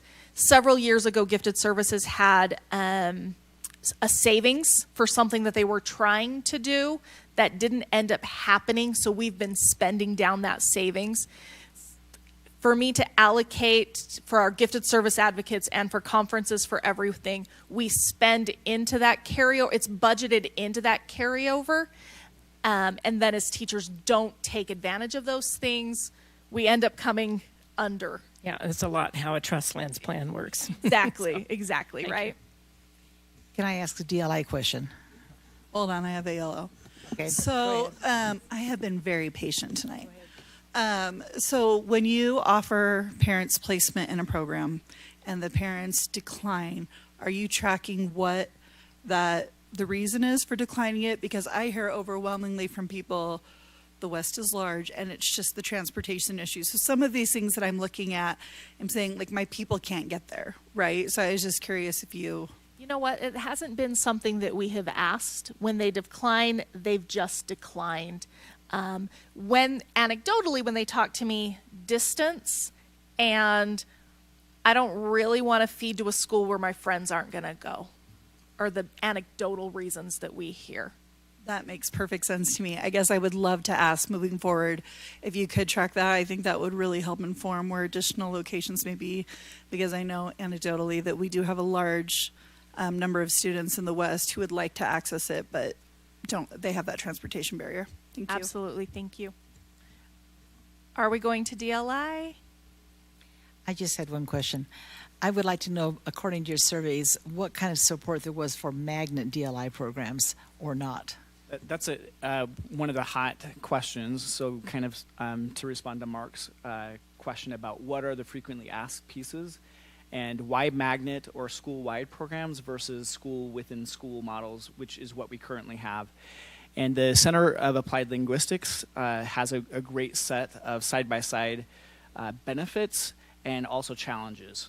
And I think those are probably equal, to be honest. When you look at the benefits of what we're doing right now, it provides opportunities for cross-cultural celebration across the school, whether you're in DLI or not, in a school-wide program that goes away. At the same time, the school-wide programs provide a level of inclusion where all belong. All are learning languages, so we're all language learners, whether you're a staff member, a community member, or a student. And so there's a sense of belonging and this sense of unity that is identified, and that's also raised in this list of Center Applied Linguistics benefits of school-wide versus, school within a school. The other pieces that I would surface is achievement-wise, it's a wash. You'll have achievement levels fairly equal, and there's a caveat to that on English-only strands in a DLI school. You might have more students with specific learning support plans than you would in a DLI strand. And sometimes there's some animosity that grows on the English-only strand because the DLI classes have these students who may have skills that are more advanced, whether that's socially or academically. So I think that's, again, oh, I'm sorry. How's this? Much better. Thank you. So do I need to repeat any of that, or, okay. Does that answer some of the question, or are you still in our surveys, did you get any concerns about having a magnet program versus not? Absolutely, we did. And the theme of segregation was part of that. Wondering if you take all of the multilingual learners and put them in one school, then it's a segregation. And that's not the case. When you look at our demographics and the percentages of students, even in our more balanced schools, such as Cherry Hill or Windsor or even Orchard, you have very little risk of the multilingual learner students outnumbering the non-multilingual learners. The other concerns about magnet schools have to do with transportation and making sure that there's access for our multilingual learners, where currently there's proximate ease in their neighborhood schools, and if you create a magnet school, does that create an elitist kind of feel where now our multilingual students in a concentrated area are not able to access? And that's not lost on us. We want to look at what those solutions are, because one of the reasons that we are even looking at a school-wide program is to benefit all students, and in particular our multilingual learners. I just wanted to ask, would it be true that in a magnet language school there would be more opportunity for that program to grow? Absolutely, and in several ways. If you think about things on a school culture level where you're able to have assemblies and celebrations bilingually, and the walls reflect student learning in both languages across settings, there is unity there, and that provides opportunity for growth socially and academically in ways that schools currently, who have schools within a school, are doing good work right now. And so I want to honor what's happening, and it just expands that and magnifies it. I'm speaking mostly of numbers. Like if you have a school that's exclusively Spanish or Portuguese, there's not the pressure to serve the general ed student. And to me, it makes an opportunity to expand the numbers of families and students that can be served. I think that's accurate. Thank you for surfacing that. And I wonder also about the impact of this notion of unity, where you are able to address attrition. And in a couple of our Spanish DLI schools right now, we see the attrition rates very low. And our hope is that we would be able to continue that trend in all of our DLI schools, in particular our Spanish. So in a magnet language school, when there is attrition or loss of students in the higher grades, the school itself can manage that without impacting the general ed student population. Correct. And another beautiful piece, and we had a piece of feedback from a former DLI student who was doing cartwheels at this idea, saying their experience in a DLI setting, they were married with their cohort throughout their entire DLI experience. And it would have been nice to have some flexibility to be able to mix things up. And in a school-wide setting, you're able to do that. So there's more diversity in that aspect where they can learn from each other and celebrate each other's strengths in that way. Thank you. Okay, I have some feedback from the West. I know you have started this conversation. You will continue to have this conversation. I shall reiterate again here for everyone. And also I'm going to hop back to ALL just for 10 seconds to say, on behalf of my Greenwood, thank you for having an American Fork location that they will be able to access. Okay, now back to DLI. So thrilled at the idea of having DLI in the Lehigh cluster. A lot of concern with having it at Liberty Hills. I understand that Liberty Hills has space. Liberty Hills is also kind of in that nightmare area where we've got a divided highway and we have North Point, and it is not as easily accessible. And so in the spirit of equity study, we're trying to make it more accessible to students who haven't, and I will say the Lehigh cluster area has been very patient in waiting for this because they thought they were getting it like 4 years ago. But could you please consider whether it's moving it to Snow Springs or to one of the other areas? A lot of parents aren't able to drive their students, and I certainly don't want any students walking. And I know in some of the places, the reason DLI was started, right, was to be able to help some of those enrollment numbers out. And so I know I have several families at Dry Creek who would love to be able to access it, but it's just too far. So if you could please consider bringing it more south and central as opposed to northwest, that would be very much appreciated. I would like to just jump in on that. Though the distance looks really not terrible on a map, all one needs to do is get in a car at 7:30 and try to go north. And one realizes that it may only be a mile. It is quicker to walk the mile than to drive the mile at that hour. And so maybe by coming back, then we're going against a traffic pattern, and that might make it more obtainable to families. Thank you for the feedback, and we have heard that feedback as well as looking at the safe routes aspect. So accessibility definitely was on our radar, and accessibility for our multilingual learners, looking at where the clusters were and accessibility in that regard, and building capacity definitely plays into our consideration. So thank you for that, and I'll just pause. We'll put a pin in. I have one more thing, though, that I forgot. I'm sorry. Yes, please. But I remembered, so it's okay.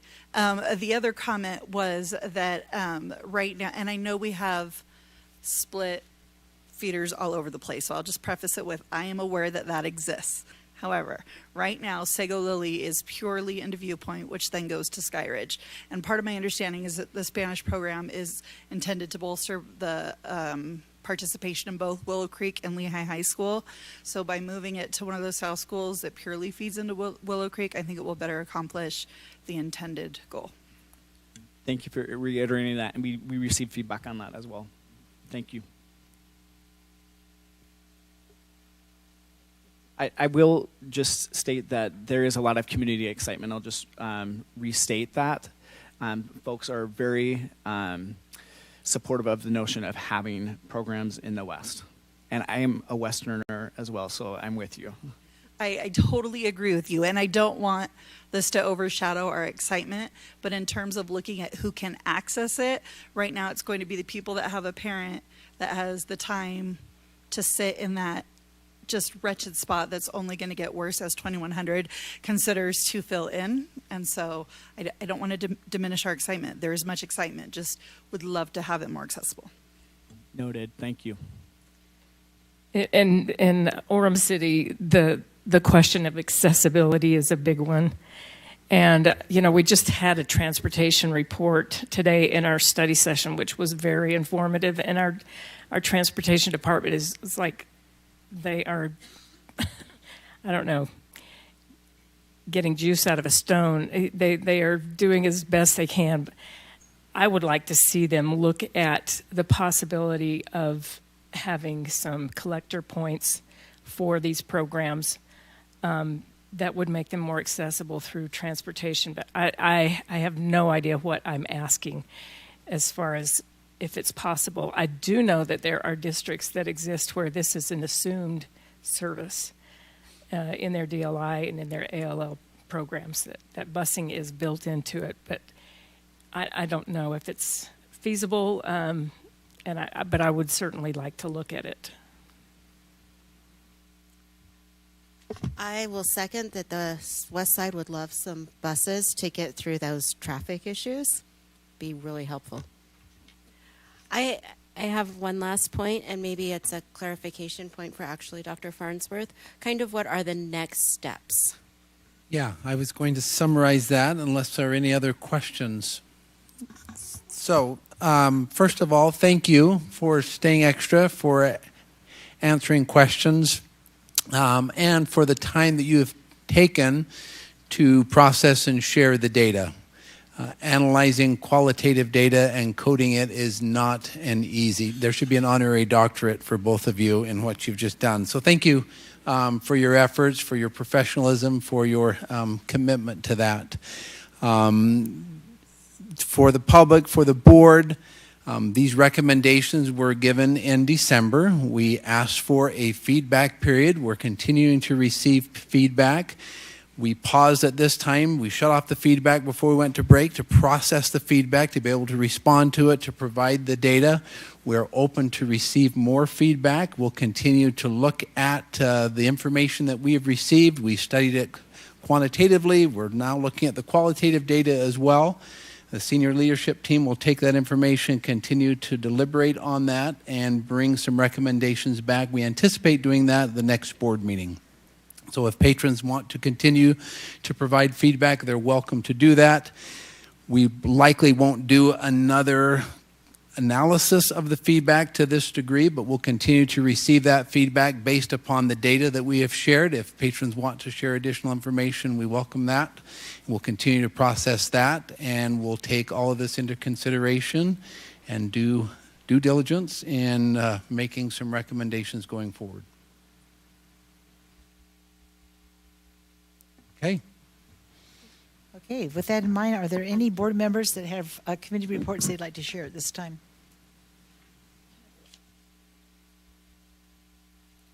Certainly. So I do share this with board members and want to make it public. Appreciate the work by our elementary supervisors and our physical facilities teams and our business team and looking at the financial support. Many of you are aware that full-day kindergarten has been funded by the state legislature, and we have expanded that to the degree that we feel we're able to get qualified teachers and provide the support and space we need. And we are anxious to expand that district-wide. That requires not only the support from the legislature that they have been very generous with, but requires some additional financial support from the district to provide specialty to our kindergarten students, to provide the space in the schools, particularly those in the West that have significant enrollment. But we are excited to announce that we are expanding full-day kindergarten district-wide this year. So all schools in Alpine School District should have access to full-day kindergarten, with the exceptions, of Cedar Valley Elementary, and they just don't have the numbers to justify that. So we'll continue to provide that, but they will do that in shared classrooms with with other students. So we'll work that out specifically with them. But that is our anticipation. We are still working on moving trailers and providing support, but the elementary supervisors have done a great job in advocating for that, analyzing that. Appreciate the board's support with the additional resources. Certainly the legislature and their funding that made this possible, but we would not be able to expand as aggressively as we have without the board's support in terms of additional resources to make sure that we provide those full programs. So we will get that information out as soon as possible. It's being made public here in our board meeting, and we will move forward with that expectation that all elementary schools will offer full-day kindergarten. Do you want to tell them how small Cedar Valley is? Last year, I think we had 7 students that were ready for kindergarten, that were able to participate in that. So the end size there is fairly small. And they travel from a fairly large geographical area even to come to that. To say it's a neighborhood school, that's a very big neighborhood. So.